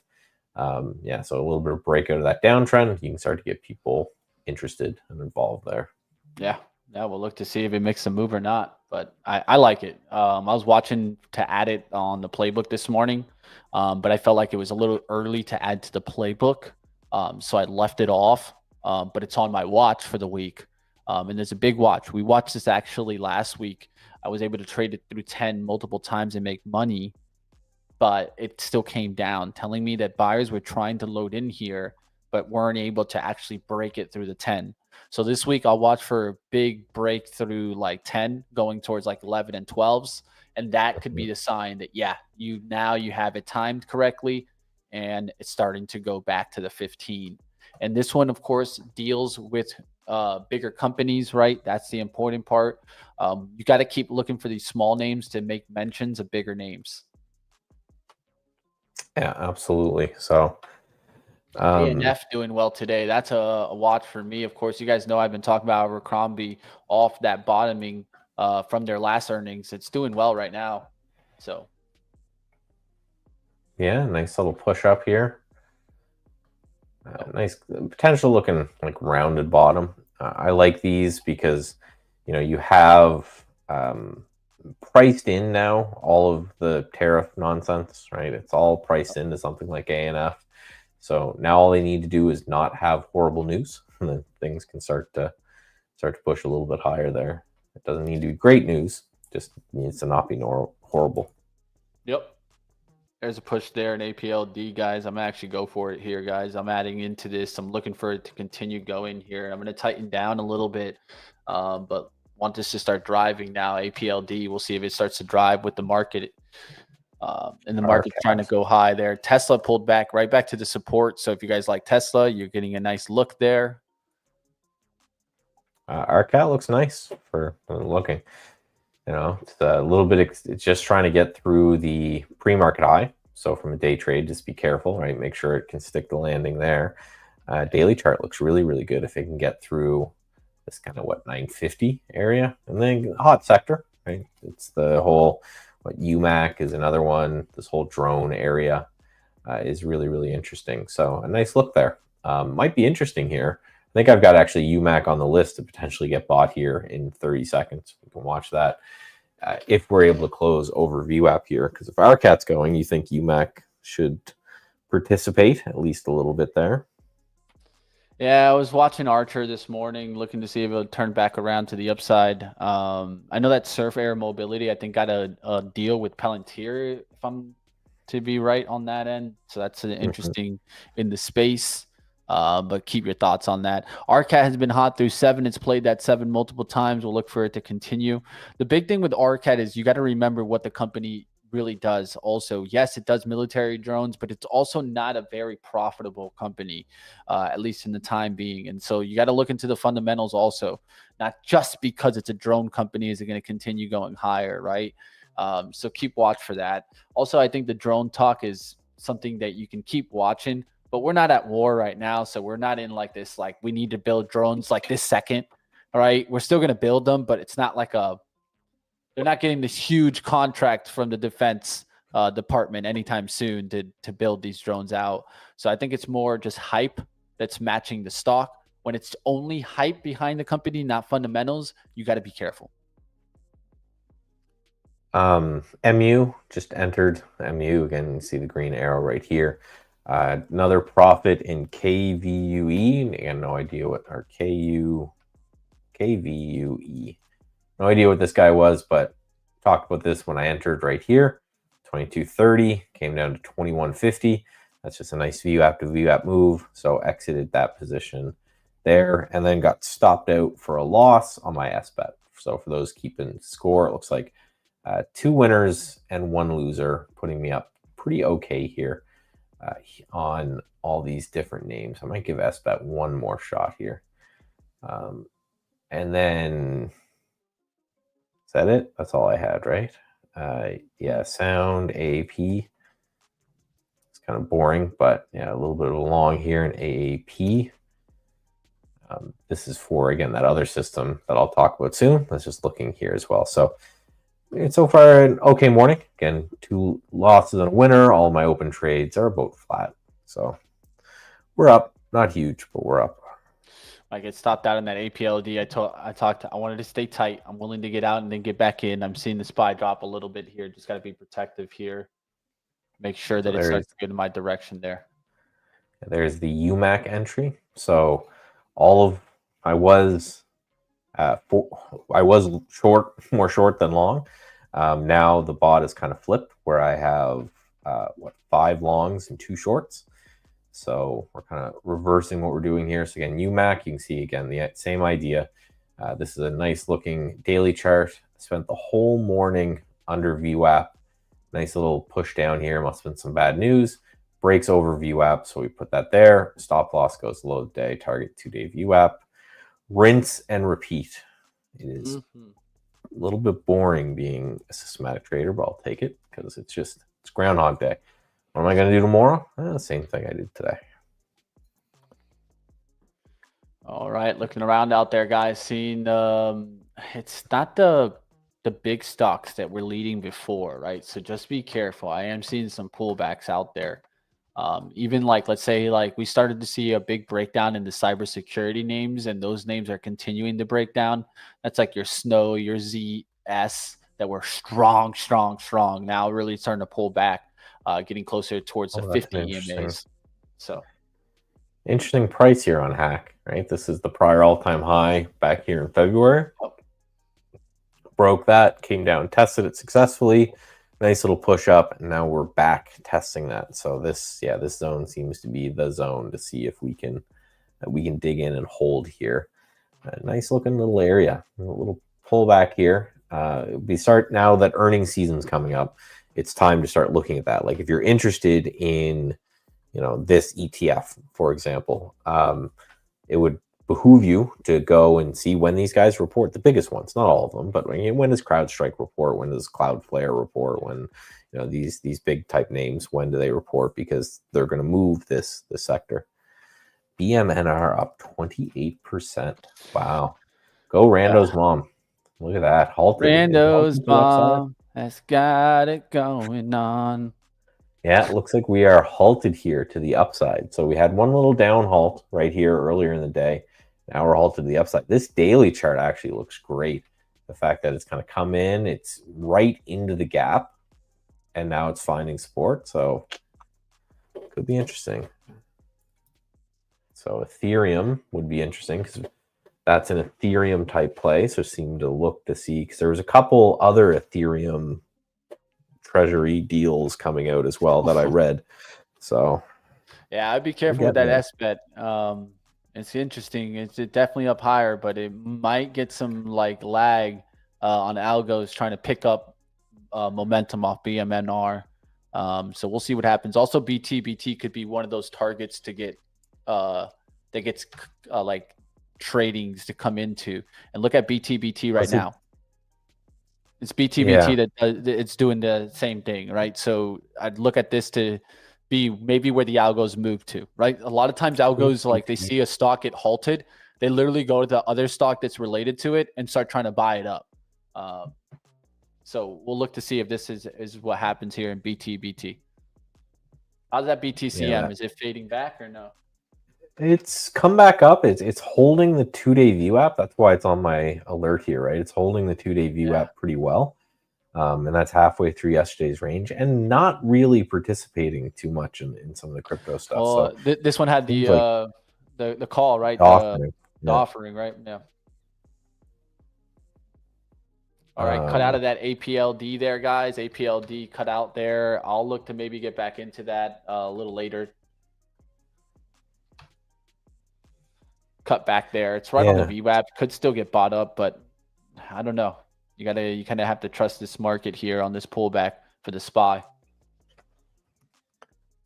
Yeah, what a day. Right? This is kind of exactly how we called going into it. You had a sell off in the open, and then we broke the high, and now it looks like we're drifting back down to the low. Just chop. And again, for the people entering late, what are you doing? Should be here early. Naughty. We've You got snooze, you lose, baby. They say it. Yeah, we got CPI tomorrow. We've got bank earnings tomorrow. So again, put yourselves in the shoes of a massive institution. Today you're game planning, right? Today you're not making big bets today. You're saying, okay, guys, so if CPI comes in at this number, what do we do? If CPI comes in at this number, and you've got a whole other group somewhere else who's saying things like, okay, if JP Morgan comes in hot, what do we do? If it comes in weak, what do we do? If Jamie Dimon says the world's coming to an end again on their conference call, what do we do, right? So Yeah. chop, chop, chop, right? Yeah, I'm looking to see if we're going to at least do a little bit of a further pullback. We expanded the range in the last move from 945 to about, what was that top right there? That's the 954. So we literally did like this little range at the beginning. We expanded it. We went down. We made a new low, then created a new high. Now we're trading in between that. Let's see if we take out the low, right? That's the only way I'm trading it here. I'm just trying to trade it to see if we can just take out the high here and actually see it kind of break down through the 622s. You can see it here on the 15-minute, how you're just creating this range, right? You saw how the last candle expanded the whole range. So we went higher than all the previous 215s. So when this breaks above this and actually closes above or below that, I think is a real signal to see a trend. And so that's what traders are starting to take bets on. Remember, when you take bets in the middle, though, that's the danger area a lot of the times, because you're not really a bull, you're not really a bear, right? I'd love to be long at 622 right now, and I'd like to be short at 623.30 right now. That should give you the mentality, right, of being stuck in the middle. It's usually not the place to be. And if you are, what you have to do is a little bit be quicker to get out of the trade and willing to get back in. I think that's the okay. If you're in the middle, you just have to be willing to get out. BMMR opens up and straight up, just to mention. Right. That. So VIX up 5%. So it's good time to go back in history, right, and look at, because this is very common where you have such large economic events tomorrow. Quite often you have the VIX up the day before, because again, take yourself out of the retail trader's shoe, just trying to make a buck, right? Put yourself in the large institution shoe. If you are worried about CPI, or if you're worried about JP Morgan's call, what are you doing today, right? You are hedging your S&P exposure via puts, and that's what makes the VIX go up, right? The VIX is just a measure of how many people are buying puts on the S&P 500, specifically the S&P 500. It's nothing to do with NASDAQ. It's nothing to do with any of the sectors. The S&P 500 as a whole. So this up move on the VIX makes absolutely perfect sense to me, because what's happening is we are focusing on tomorrow. So if I'm a large institution, I'm going to my trading desk and I'm saying, buy some puts, right? In case CPI comes in bad, in case JP Morgan comes in bad, and all the banks start to tank, buy the puts today, and then we'll probably flip them out tomorrow. So take the other side, there is a huge, and I think, Tack just said it right here using the skew, there is a trade that a lot of sophisticated traders will make where they'll just take the other side of that. You sell some puts on the S&P 500 today. You know you're getting an inflated price. And let's say CPI comes in tomorrow and it's either bullish or nothing. The market doesn't move at all. You make that bet, right? You just take another side of that. And by selling those puts, you end up getting a big advantage of what generally is volatility crush that happens the day after event. So this chart, you'll see the same chart, just to wrap up the options rant, in earnings. And a lot of people do this through earnings, is that the volatility of the option gets inflated coming into a binary number. There are people who will sell those options, and 80 to 90% of the time will get paid as the volatility comes in and contracts. At 10% of the time, something really crazy happened on earnings and you get smoked. So it's a different trading style. You'll make money 80% of the time. Every now and then you'll get hit, and then you continue to. So it's a different beast entirely. But that's why the VIX is inflated right now, because of the events that we're seeing tomorrow. Mara, right back at VWAP for all those traders that were liking that first action there. You're right at VWAP here. The market can pick right back up. It doesn't look too bad off that VWAP, but Yeah. It's how you feel about if the market's going to pick up here. Market's going to move at all here. Yeah. We are Archer's still incredibly on the choppy. radar here. I'd keep that one on the radar, guys. It's starting to come back. It did do the undercut through the 1025. I got an alert through 1030. I never bought it, but it's coming back to the VWAP. Archer looking interesting. It's not a bad This one. looks the same as my UMAC, right? So Yeah. I told you guys about the buy when that happened right here. We're up a For little bit me, from Archer there. daily, pretty. Understood. Archer's daily is pretty. That's why I'm also liking it, right? The combo, the confluence with the day trade also. Mhm.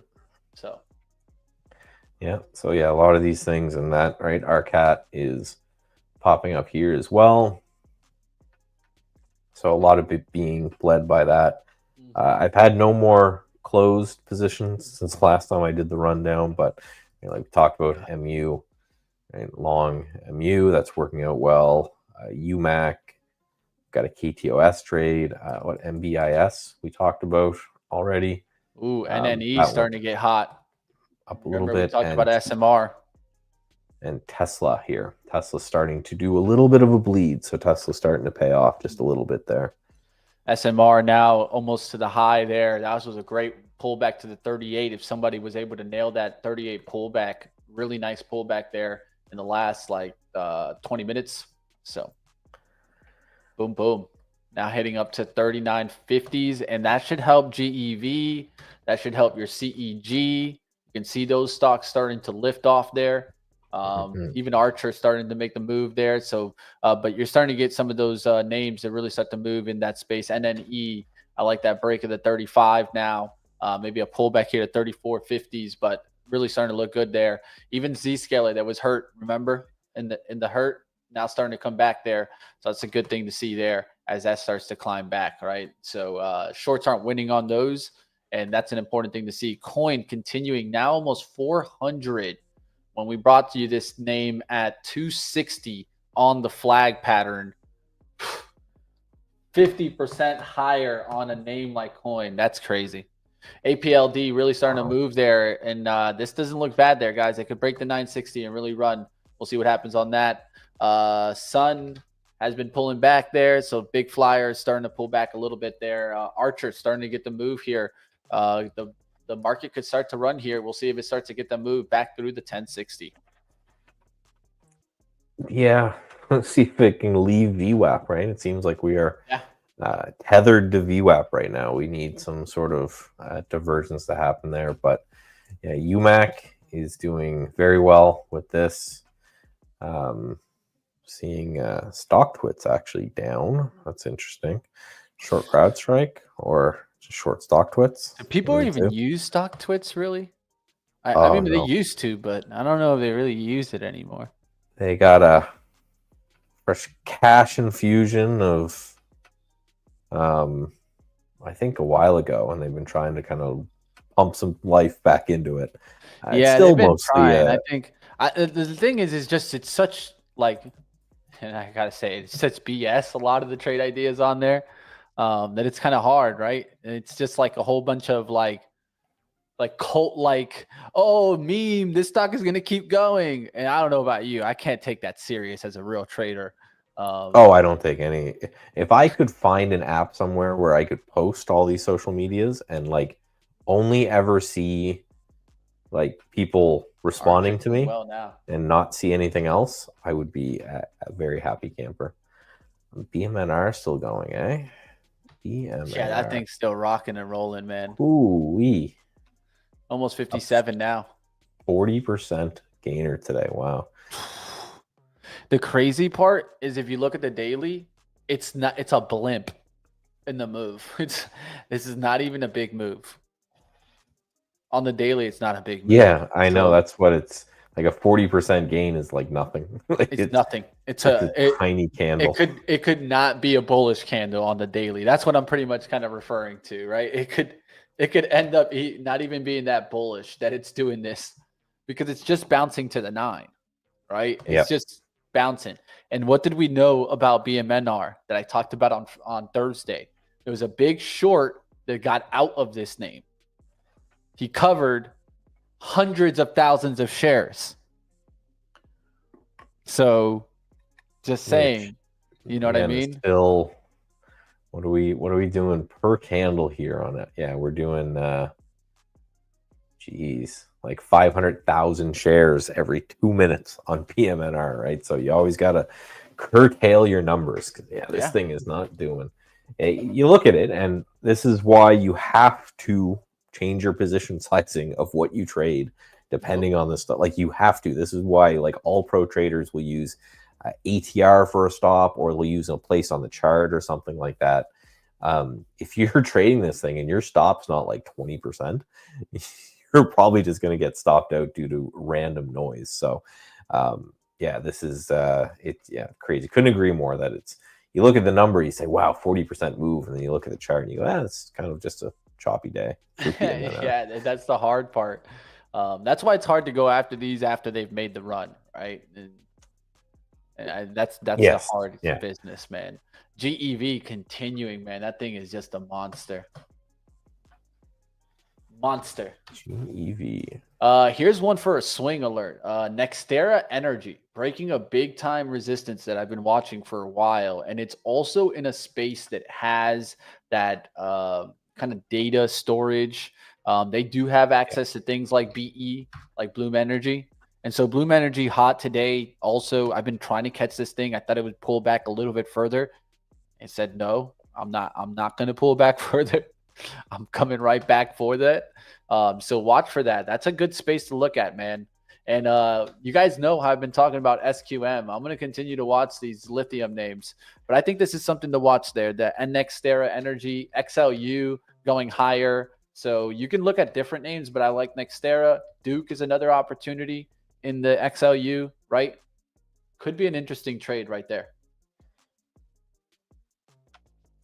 Yeah, for sure. Almost new highs there in XLU. It's like right there to like make it rip higher. So not the sexy trade, but right now I think you need to be looking at the non-sexy rotations that can just continue higher, make you some money while this tech kind of shake plays out.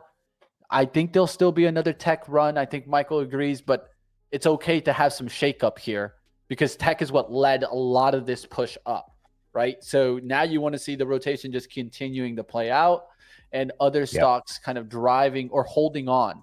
It's not big moves, but like XLI continuing, XLU, you want to see maybe even the staples continue maybe and holding on, not really crushing down. Maybe some defensive action starts to play back again. Look at Lockheed Martin setting up here.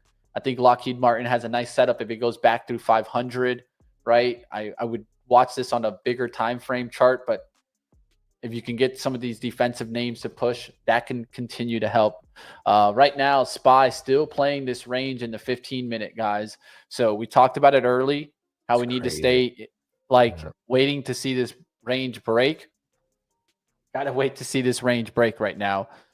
Interesting name on the 15-minute is MSTR. Look at that, guys. That's strong. That shows Bitcoin strength. I remember when I started seeing the Bitcoin breakout, little part of me was fighting, do I go for BITO or do I go for MSTX? Might have been the right move to go for the MSTX hold because this had been trying to break out for a while and was like kind of uncorrelated with Bitcoin for a little bit. And the correlation came back into play. And when that happens, because it was uncorrelated for a while, it can actually help it continue to pop. So For sure. I'm seeing short Tesla pops. That's interesting. How's Tesla doing? I'm just in the trade. I'm still short. It's grinding lower. It's getting closer to the 2-day VWAP. Yeah, it's up a a tough little chart. bit on it, but That's it's the dragon that Tesla is, not man. a major trade. Huge wick this way, huge wick that way. You know what I mean? That's how Tesla does it to you. I think Tesla's an interesting, like, just study to trade, to day trade. Study study it, guys. It's an interesting trade. There's people out there I know that pretty much only trade, and I don't ever think this is a good idea to just trade one stock. One stock, they're just one stock traders. People out there that do on Tesla, and I'm like, if there's any stock that it actually makes sense, it's probably that, because it's going to be crazy for a long time. Yeah, you just need to learn to manage Um, the risk in it. And that's the hardest part. I talk about Tesla being a dragon for that reason. Sometimes 40 shares can make sense, and sometimes that thing runs 40 points. So 40 shares can even be a problem. So you got to know. I think a big part of Tesla is that you have to not try to maybe size in all at once, because the spread can get you itself on a name mhm. like Tesla. The spread goes wide all of a sudden, 30, 40 cents, and then drives through levels like no other. Like, let's say if you're long here at 315s, you've been hit 3 times and pressured here 3 times. So I think a lot of Tesla is trying to find levels like that, then Yeah. use a good risk to return, right? But you got to give yourself the range, right? In this case, like the ATR and things like that can give you some kind of reading to go off of. That's another way to look at it, right? Look at the ATR, kind of decide there. All right, so 15-minute 160. Can I give myself $1.60 of risk here where I'm entering? Things like that, right? It's a tough one, man. I've nailed it before, and then I've also gotten run over, right? Yeah, well, it's going to be one of those that it's like a scalper's paradise. The because you get the craziness of Elon, right? Whether you're a long-term holder or you're an intraday trader, you get the craziness of Elon. So you're going to have giant moves, one way or another. It's just going to happen where you're going to have these big pushes to either Wild side swings. because he's going to say something or do something or whatever. And that's, again, for scalping, for really short-term scalping, that's a great thing. Where it's long-term trading and not so much, right? The Yeah. SPY just, it's itching. I don't want to jinx It's, anything. it's It's trying. creeping Just back stop up. me out. I'll tell you that much. There it is. Um, Stop me out. 623.62 is the 2-day view app. So that could be a struggle. The Qs are just breaking through their 2-day VWAP now. This is the area that they struggled earlier in the day. We're trying to get through there today. Again, I didn't trust the sell-off. I also equally don't trust the rally just because of everything that we've talked about. Huge day coming in tomorrow. We have elevated VIX because of that. We've got a lot of things going on that just make me think, Yeah. chop and just trade it. Just trade the chop again. When we say a choppy day or we say a slow day, again, I repeat myself a lot on this, but we're not saying don't trade today. What we're saying is if you understand the market environment, the sandbox that you're playing in, makes your life a lot easier because you can do things like, okay, I know it's going to be a choppy day. So let me, trade ranges, right? Buy highs, sell lows, that kind of thing. Let me, maybe shorten up my profit target. If I'm usually trying to target one ATR, maybe I target half an ATR. You just adjust your trading based off the market. So tomorrow, I think kind of the exact opposite. I think we could potentially get a pretty wild day because you're going to have the algos from the CPI fighting the algos from the banks' earnings, and we could get a pretty wild day. So in that day, you say, okay, maybe I buy a little bit more breakouts. Maybe I half my position size and, right, trade a little bit, let things run a little bit longer, that kind of thing. So that's step one as a trader. It's just identify the sandbox you're playing in and then go from there. Yeah, I'm going to take the last trade. I'm just going back to APLD. I'll just set this and forget it. We'll see if it holds on. Taking the shot there. I did look at Mara there, and I wanted to tell you guys about it, right? We talked about how it was on the VWAP there. It's starting to make that move up higher. So that's helping you out. And part of this was also off of seeing MSTR break that high. So that's a good sign then to maybe ride on that trade.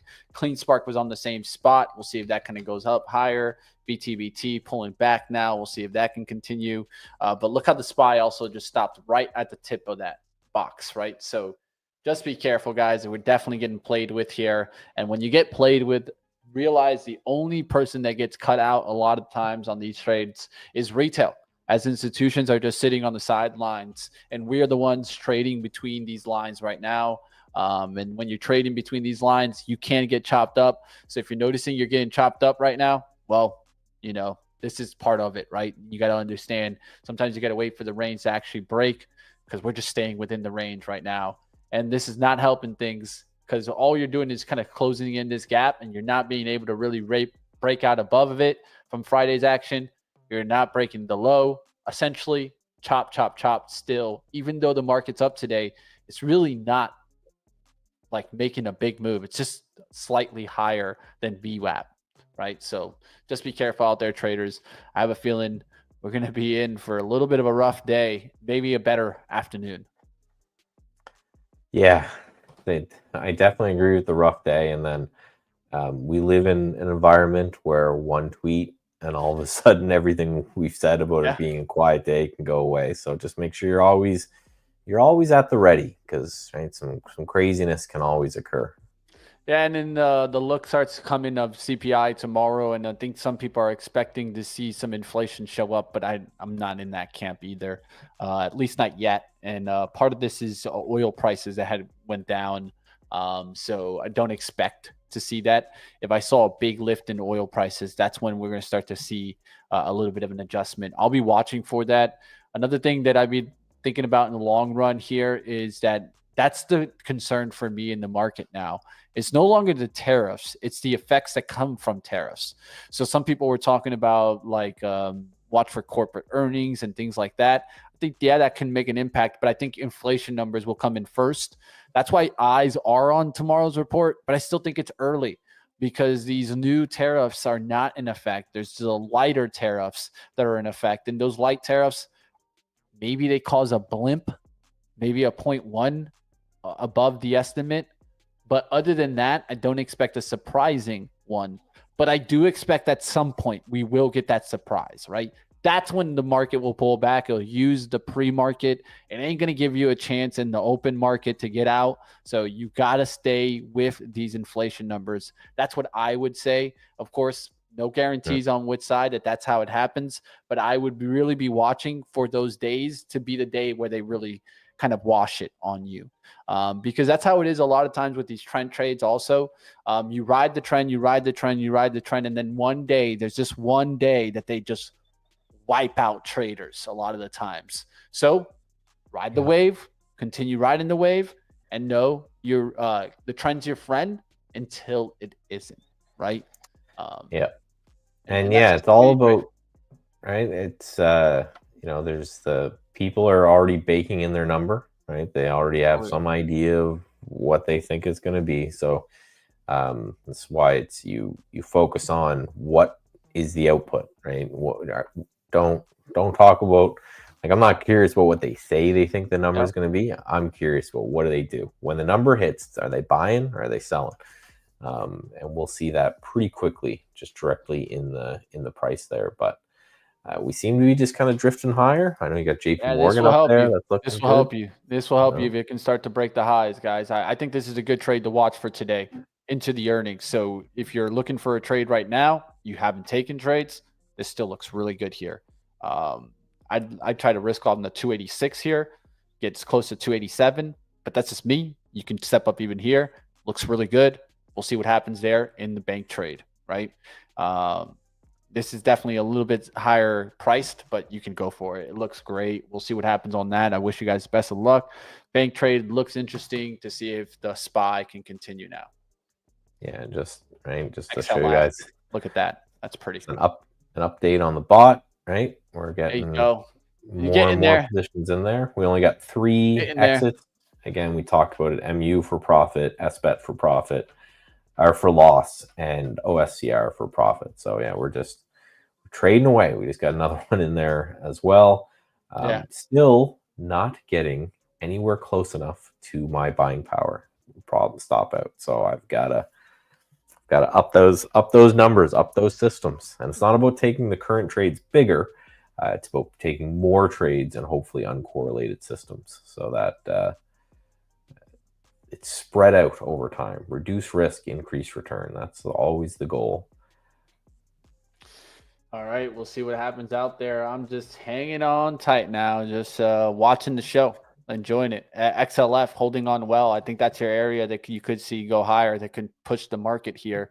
So keep watch for those. And that could help also kind of different names in the financial space start to get a little bit of a lift.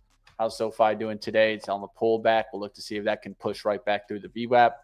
And looking around if Mara can hold on here. It's pulled back, though. That's for sure. This is a nice look here on, I just had it up. AMSC. New high of day. So American Semiconductor. It's a good name. for whatever they're doing anyway. It's breaking out to new highs here. It's a nice little look, a nice kind of big body candle, huge sideways action for a number of days. So from a swing side of things, again, this just entered in on a system that I have. So just pay attention there. Yeah, no idea what this company does.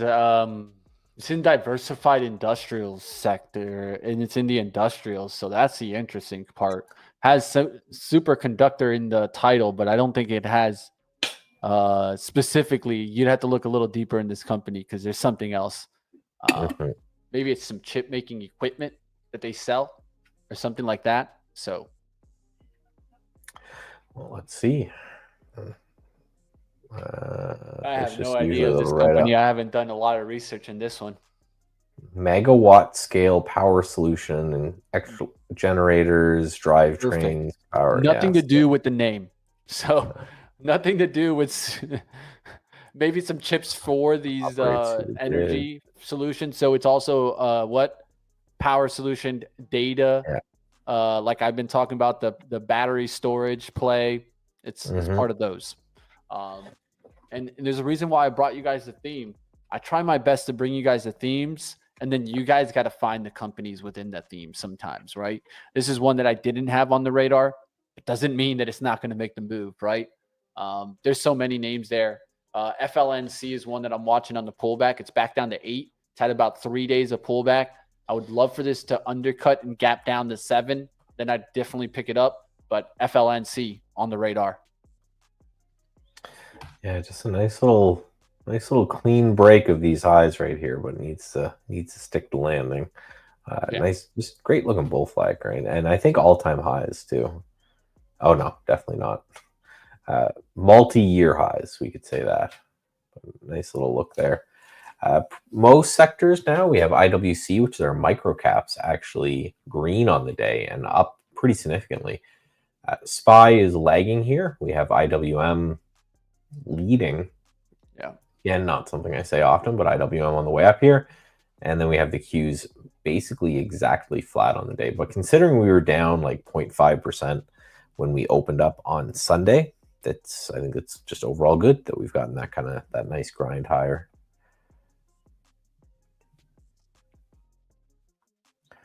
Just taking a look around here, not seeing too much, and the reason for it.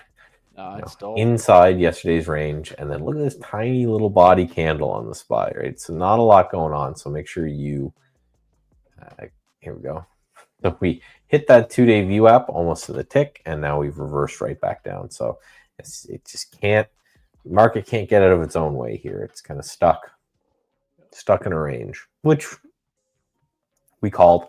And sometimes I think that's the more important call. There's one thing saying, hey, I'm going to call that this stock's going to go up. But the days that you call the market environment of your trading, those are very interesting days because they just tell you that as long as you're kind of sticking with it, and you understand if we're in a chop range, I should be buying dips, selling rips, that kind of thing. You can really end up doing very well if you just kind of call that overall chop. So. Yeah, it's a tough day, guys. Just be careful out there. We'll see what happens. Michael, I give ChatGPT my trade kind of real time. Let me see if I have 2 loss back-to-back. ChatGPT assesses the market and tells me what to do, like stay for now. Right? Hey, interesting. And I know a lot of traders are using AI to kind of judge their trading. I don't think this is a bad thing. I think the key is just keep feeding ChatGPT of what your strategy is and then give it what you're doing, right? This is the thing that I talk about that's very important. It's not just your system, right? Because if you're, using like let's say like a bot to take the trade, you don't really need to do this step. But if you're more of a subjective trader, I think it's very important to look at what is your intentions when you get in a trade, right? Versus what your execution actually happens, right? So a lot of times we have like, let's say I have a 3-to-1 outlook on this trade, right? Now, when I get in the trade, how am I actually executing on that 3-to-1, right? Where was my risk? Where was my target profit? Did I take over 3-to-1 on the profit side? Did I expand that loss side? Was it more a 3-to-2 trade, right? and things like that you need to be looking into. And I think a big part of that AI can tell you if you're doing that right, if you're matching your execution to your strategy, which is Right. very important. Well, a couple things. You will always have two losses back to back. If you have a Yeah, that's going to 99% happen. accuracy system, you will have two losses back to back, right? One trade is completely independent. If you have a 99.99999% accurate system, which no one does, you'll have two losses. I actually have a video about this I'll grab and put in the chat for you, where a lot of people underestimate how many losses their system will take in a row. Even with a 60% win rate strategy, which is amazing, you will get tons, right? That there'll be 10, 20% losses in a row. So just, right, that's not your goal with this, right? Your goal is, do you make money over time, and how much emotion is being removed from the trading? And that's how you should look at systems trading. Now, I, for one, am not a huge fan of the whole, buying or using ChatGPT to tell me what to do. I'm more of kind of what Mitch was saying, is I'm having ChatGPT help me build things and review what to do and all of that. It can do with the machine learning. It can do chart patterns and things like that. You can put indicators on your screen. It will tell you about the indicators, the whole 9 yards. But that in and of itself is not a system. So just make sure you're working on that whole kind of holistic, systematic type approach there. So another trade, last one here, last attempt here. It just got triggered here on SBET. I heard the beeps and the boops and the British guys. So we're just taking another shot here. Stop again at the high of the day, targeting the 2-day view app. First trade taken here was obviously a loss when we broke through this zone. So we have going. Let's talk about Tesla again. I'm still in the short. The target is going to be pretty close. So I'm on TSLL. The 2-day view app is sitting just right above here. So that one is working out. I've lost count of how many trades I'm in now. It's well over 10. Out of that APLD, just shaking up on that one. Came back there to the 940s. Got me right on the tick that I couldn't drop there. So out on that one, guys. Hit the 940 stop there. And that's strike 3 for me. Not a good day at all. But hey, that's just how it goes sometimes. It is my vacation week, so maybe I'm just not due to trade this week, but I will take it a little bit calmer throughout the rest of the week. We'll see what happens. Yeah, that's just how it goes on a Monday. Not looking good today to start it off, but hey, that's just a Monday blues. We'll get through the Monday blues. It happens, right? Just making sure you're staying small, and then understanding tomorrow is probably going to be a wild one. I think.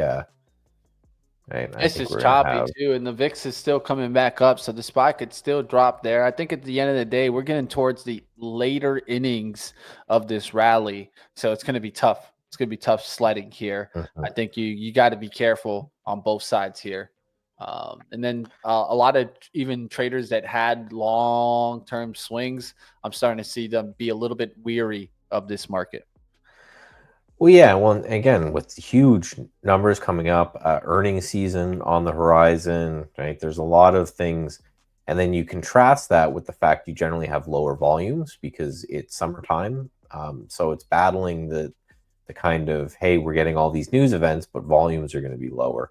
And we've already made such an insane, wicked move that, it makes perfect sense that we could potentially just chill out for the rest of the year. If we chill out for the rest of the year, it was actually a pretty good year. Right? If the market goes nowhere. So yeah, again, and the whole summer thing, I don't think cannot be stated enough. I don't know how many times when I would work in the hedge fund space, and then in the summer things were a little bit more chill, and I'd try to trade, and those were generally my worst times because you have lower volume, you have less liquidity, less people at the desk, that kind of thing. So again, curb your expectations. We could be in this area where the days that we get big economic numbers or tweets or something, huge push. It was the days that we have no events, there could be absolutely nothing happening like we're seeing in this market. So just make sure, again, gas pedal brake, we talk about all the time, just even more so when we're getting into the summer, you're at the top end of the range in the market. SPY has done nothing, right? This is my SPY chart. Until we've broken out of this purple box, I remember I did the same thing way back here where it was really choppy, and then you have a little bit of movement. You really got to get involved in this trend, and then you get nothing. And then you're going to get some movement, and you got to get involved in the trend, and so on and so forth, right?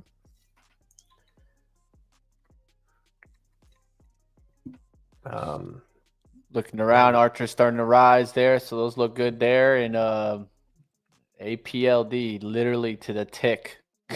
We'll see if it starts to come back and starts to rip above 10. That's your eyes on APLD above 10 is where I think it gets really hot. You guys can watch that for later in the week. We'll see what happens out there. Tesla bouncing here. Even a lot of these things are just not moving at all. Like UMAC, I think, is a perfect example. And I got involved right here, and this is what it's done since then.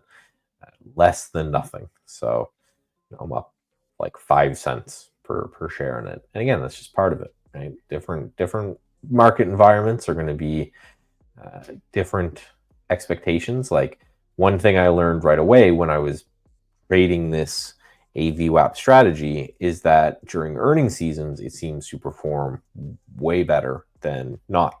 And that's just part of it. So that's why I'm developing more and more systems in hopes that at some point there'll be always a system that works okay. But until then, you just got to play what you get. And today we're not getting a whole lot. So we want to be cautious about it. Even in some of the commodity spaces, I was looking at DBC there, for example.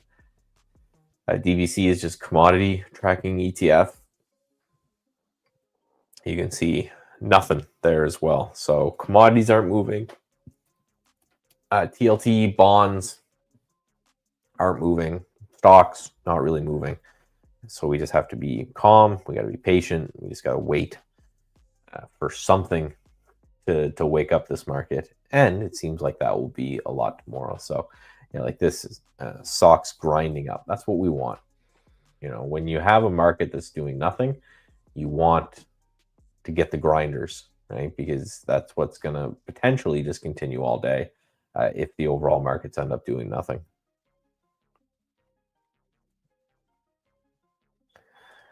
What's Bitcoin at? Yeah, Bitcoin selling a little bit here. Now under, got up to 123 as its height, and it's selling back down here. SBET, not so much. Got triggered there again, and now we're just bouncing. So this one could be the second shot, could be a no thing. Tesla bouncing a little bit here as well. Just, again, any down move seems to be met with an up move. Any up move seems to be met with a down move.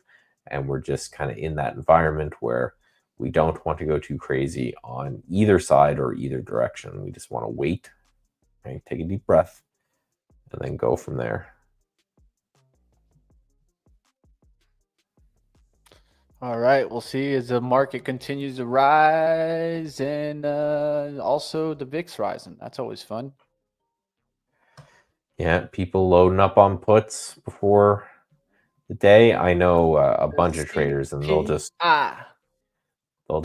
they every time they see a VIX pop like that into a big number, they just short the VIX. And again, it's one of those things that 80, 70, 80% of the time they'll make money.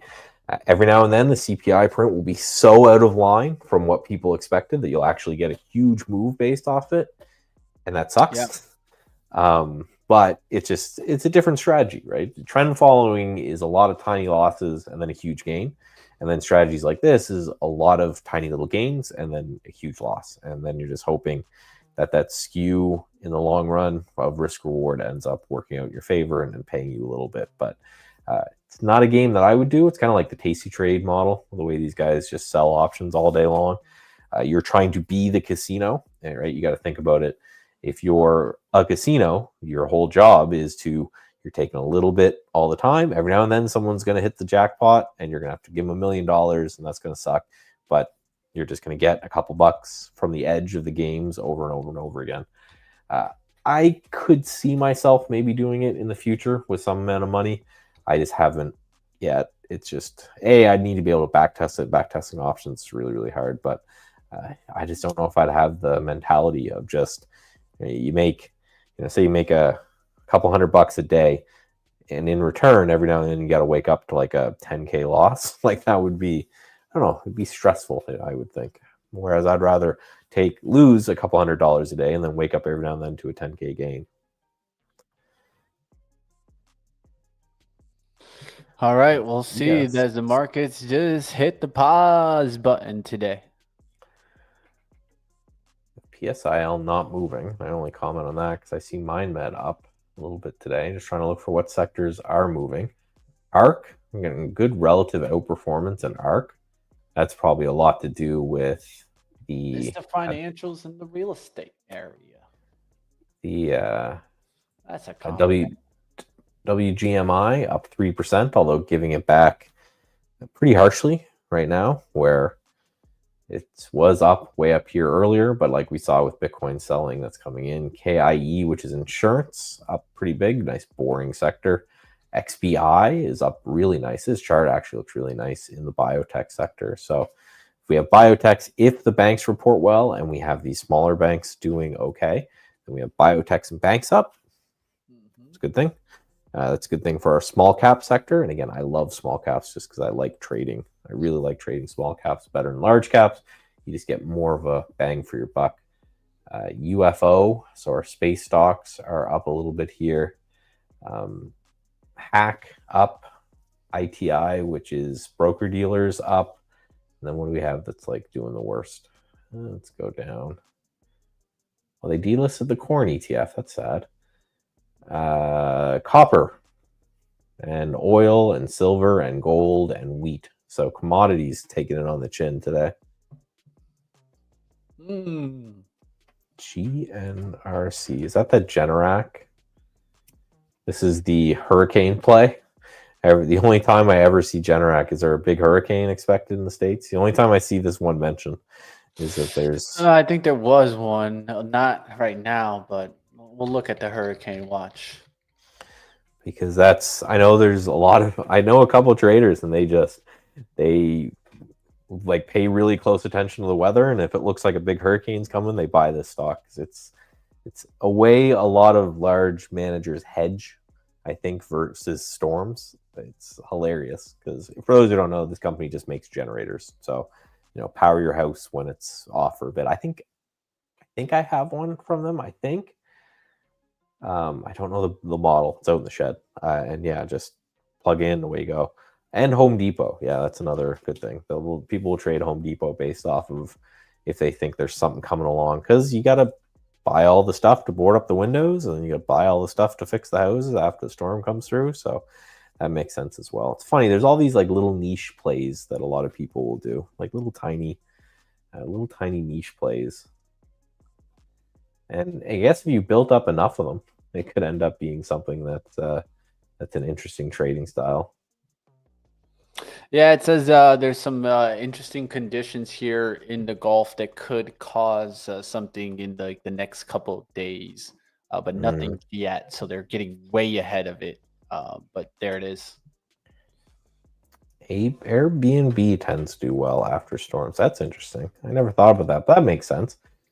Right? The game plan for us. This has already been a swing alert, but I don't think this has anything to do with the hurricane. More to do with Hilton overall kind of lifting off. But hey, if you say that's an added catalyst, I'd watch for it. Right? Yeah, I never thought about that, but it does make sense. For me, easily. When we had pretty bad wildfires in my province, and we just got in the car and we went 2 provinces. We drove for 12 hours. I'm like, I don't even want to be anywhere near. And then we just got an Airbnb, stayed there for a couple days. I continued to work, that kind of thing, then came back.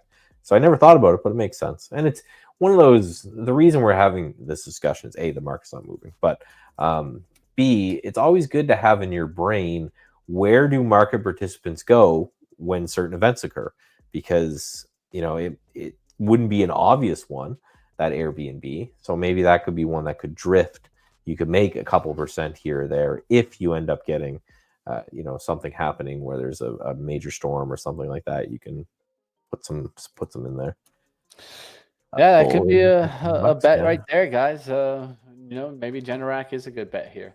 We'll see what happens. It's also energy storage. What have we been talking about? Storage solutions. So Mhm.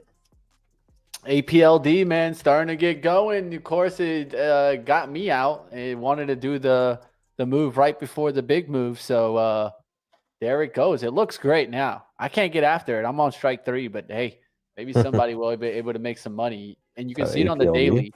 What did it do on Friday? Undercut that 9 towards, and now it could get going here. So I still like that APLD. Also owned by NVIDIA, of course. So it's not a bad place here.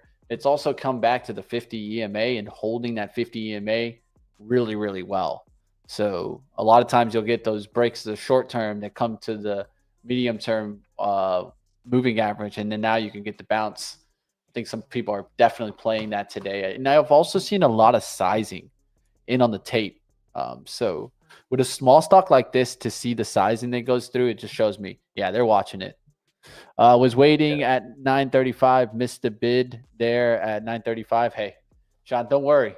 I got stopped out there. So they took my shares and they said, you ain't going to get it, Sean.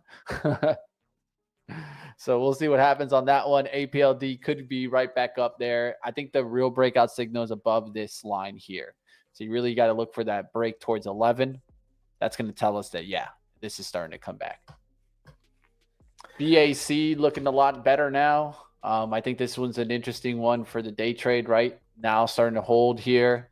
Can it go higher? I'm not saying that it's going to go to like maybe like say like 52, but could this go to like maybe 47 today and then just break a little bit above that? Yeah, that could be into play. That's just right above it here. We'll see what happens. JPM not looking bad either. You see how it's kind of holding in here? I think it's trying to hold on to the day traders get out and then slowly start leaking up. Yeah. Yeah, and that could be a common thing. So, if I was watching things going into the close or in the after hours today, I would watch things like financials, even regional banks. They're going to move somewhat with these financials. People are going to start taking bets going into the close now. What happens to the VIX, I think, will be important as well. Right? We had some ever since the open. The VIX has been kind of bleeding a little bit here, but we had that big pop off the open as again market makers start gouging a little bit. It's one of those the market makers know that people are going to come in and they're going to buy puts in order to protect against CPI, so they're going to ask for more money for those puts. It makes perfect sense. That's why you have these prices elevated. If you're a market maker and everyone's going to want to buy something, you're going to want to sell it to them a little bit higher. So I would really pay attention to the VIX, because that would tell you how many of quote unquote the smart money are hedging, are worried about tomorrow and are hedging into that bet. If we continue to bleed here on the VIX all day, then it means, hey, they've already bought their insurance and they're not insanely worried about it, and we can go from there. But like a 17 handle on the VIX is not that big of a deal. And APLD now starting to climb a little bit there. So, hey, there it goes. Doesn't look too bad. Archer doesn't look bad either. That's up there to 1073. Talked about that one. That's looking pretty good there to continue to climb. What about SMR? Caught that one earlier. How's that one looking? It's right back at the VWAP. It's trying to make moves, but it's just a choppy type of day. What happened to Starbucks? Did they ever sell out to China? No, I don't think so. Not yet, at least. Trying to sell their China side of the business. That's a big move for Starbucks if they do that. Is that like Luckin maybe? Honestly, I think it would be to like something private that's just people with money over there in China trying to get access to something. But like a big franchise, or sell the assets and change the name? Sell the assets of the China side. That's interesting. So it gets them out of China, essentially, right? That's what they want. You see this happen often with companies, is they get huge and then they get bloated and then the stock price doesn't move forever, and then the company starts to shrink back down, and then that starts to move. Like GE is a perfect example of that. GE That's didn't do anything until they started to spin Nicole. off. I think that's Nicole's impact. I mean, he looked into the thing and he said, "Why the hell are we still in China, guys? That place sucks." Well, and when you get big enough, like CMG is a perfect example, right? That's CMG's still a pretty niche kind of store, and that monthly chart is insane on CMG.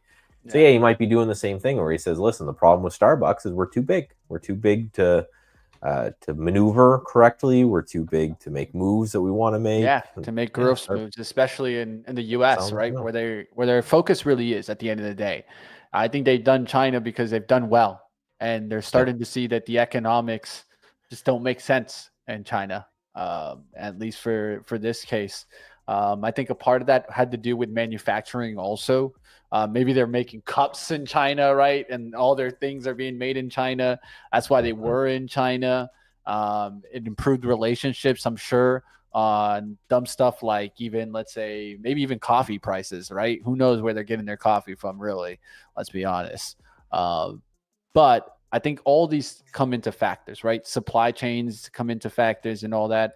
But Starbucks has been one of the things that has held it back in the recent years. It's just been that China exposure, because China's going down and it's kind of hard to bet on Starbucks going up, right? So I think in the long run, I think Starbucks to me is a dying brand, but if they can get rid of their China side, like you said, that could leave room for growth, that could leave room for expansion. And again, you see it all the time, and I know you took business in school too, and they talk about it all the time, where a company just reaches a certain mass and it is just impossible to manage. It is impossible to innovate. It's impossible to grow. Nike, it's a perfect example, right? And they talked about this. One thing that Bezos was always famous for is he had a 2 pizza rule, right? If your department, your area could not you couldn't have a meeting and buy them 2 pizzas and feed them, then it was too big. So he would constantly split up groups into smaller and smaller and smaller groups, because if it got too big, and he just used that as a general reference, he said, well, how do you manage a group? So now all of a sudden you fast forward to something like Starbucks, which is this giant conglomerate at this point, and they're trying to do all kinds of stuff. So you split it up, right? And GE is a perfect example. GE had like a dead decade. Yeah, doing it right. They spun off health, they spun off all kinds of areas, and now all of those areas can kind of move faster independently. And they, look at that trend. It's been nuts after like 10 years of just nothing. Yeah, perfect example. The disaster that's happened in Intel. They got too big back in, and then just deteriorating. They need to split it. They need to take parts of the company that can do stuff that are well, take the stuff that are doing bad, just get rid of it, or make it a company of its own. And if it dies off, it dies off. But I think that's what Intel needs to do too here. Well, and they did some of that, and it hasn't worked out. Like with Mobileye, that was their first, that was their first step. But yeah, I totally agree. I think they should have like a consumer chips department, and then like they should spin off an AI department that is just that's all they do. Because you're not getting rid of Intel inside of generic PCs for a long time, but it's not enough anymore. Right. They stepped into the graphics chip space, right? As of recent, that wasn't a really big thing for Intel. And then they started to go into the graphics space. I was even researching some Intel graphics chips when I bought my NVIDIA chip, right? I have a pretty advanced chip, but the truth here is that I think that you got to keep watching for that, right? There could be some adjustment here that can open up some value in a company like Intel. So keep your eyes on maybe a spinoff for specific areas there. I know they've been looking at doing a big write-off on a certain area of their business. Part of this is doing the same thing, right? If I can write off this part of my business, it's just really ugly part of the business, maybe that can turn things. But I think we need to see more like spinoffs coming from this. That could help, right? Yeah, and it all comes like the telecoms in like the 1970s is always a perfect case example where Yeah. that wasn't even their choice. The government said, you are a monopoly, you have to break up, and everyone was hoeing and humming. But that made people insanely wealthy, because if you just kept all of the components, and again, same with GE, GE's price that Mitch just showed is an amazing price chart. It doesn't reflect the total return, because if you kept GE Health and the other spinoffs that they've done, that chart would well be through all-time highs, right? Yeah. So And it just goes to show you have to understand things like that. Archer, damn, Mitch, we got put in the blender. You know it, my friend. You know it. That's how it happens sometimes. But you just got to stay a little smaller and hang out on days like today. Oh, wow. But yeah, this is a great looking chart, man. Great looking chart. I like it. I like the move. Nice setup now. Now it's starting to pick up. And this is another thing. It's not just this one, right? You guys know how I am. I'm always watching multiple names. Look at Joby. Good looking chart too. Not like it's a bad one. Also, what happened? This one got the mention with Palantir. It actually is taking the pullback. The money is rotating into the other ones that are higher quality, but this one getting the lift gave it the attention. And now I'd be looking to see if when this thing comes back to like $5 or $6, can it find some buying there? And maybe a little bit later down the line, this one gets hot again. But Joby and Archer are definitely the leaders in that space. Another one that you can look to see if maybe it just starts to play a little bit of a move is Blade. But this is definitely one of the lower ones of the few, but still in the same space, in that air mobility space, right? And then we'll see with different names out there, guys. We'll wrap it up here. We'll keep watching. Of course, you guys can catch me tomorrow on Trader TV live at 8:45, and then we'll be live here at 9 a.m. Eastern. We should have Steve back in the game, and we'll be getting after it. Any last stocks that you want to call out here, Michael? Anything that you're seeing out there? Looks like that SBET reversed back to the upside. Yeah, I got stopped at that again. So that's the second shot there. Yeah. Done with that. But no, I've got I want to say 12 trades on right now, mostly to the long side. A fairly good day today. We just was considering what's happening to the market. And yeah, my final words are just kind of what we've been talking about all day. We've got a huge day tomorrow. It's a good day to do some reading, right? Do some back testing, do that kind of stuff. Get ready for tomorrow. And I would make, get a good night's sleep, be here early a little bit.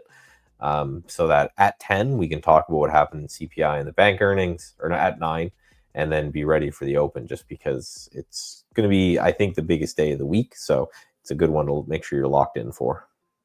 Yeah.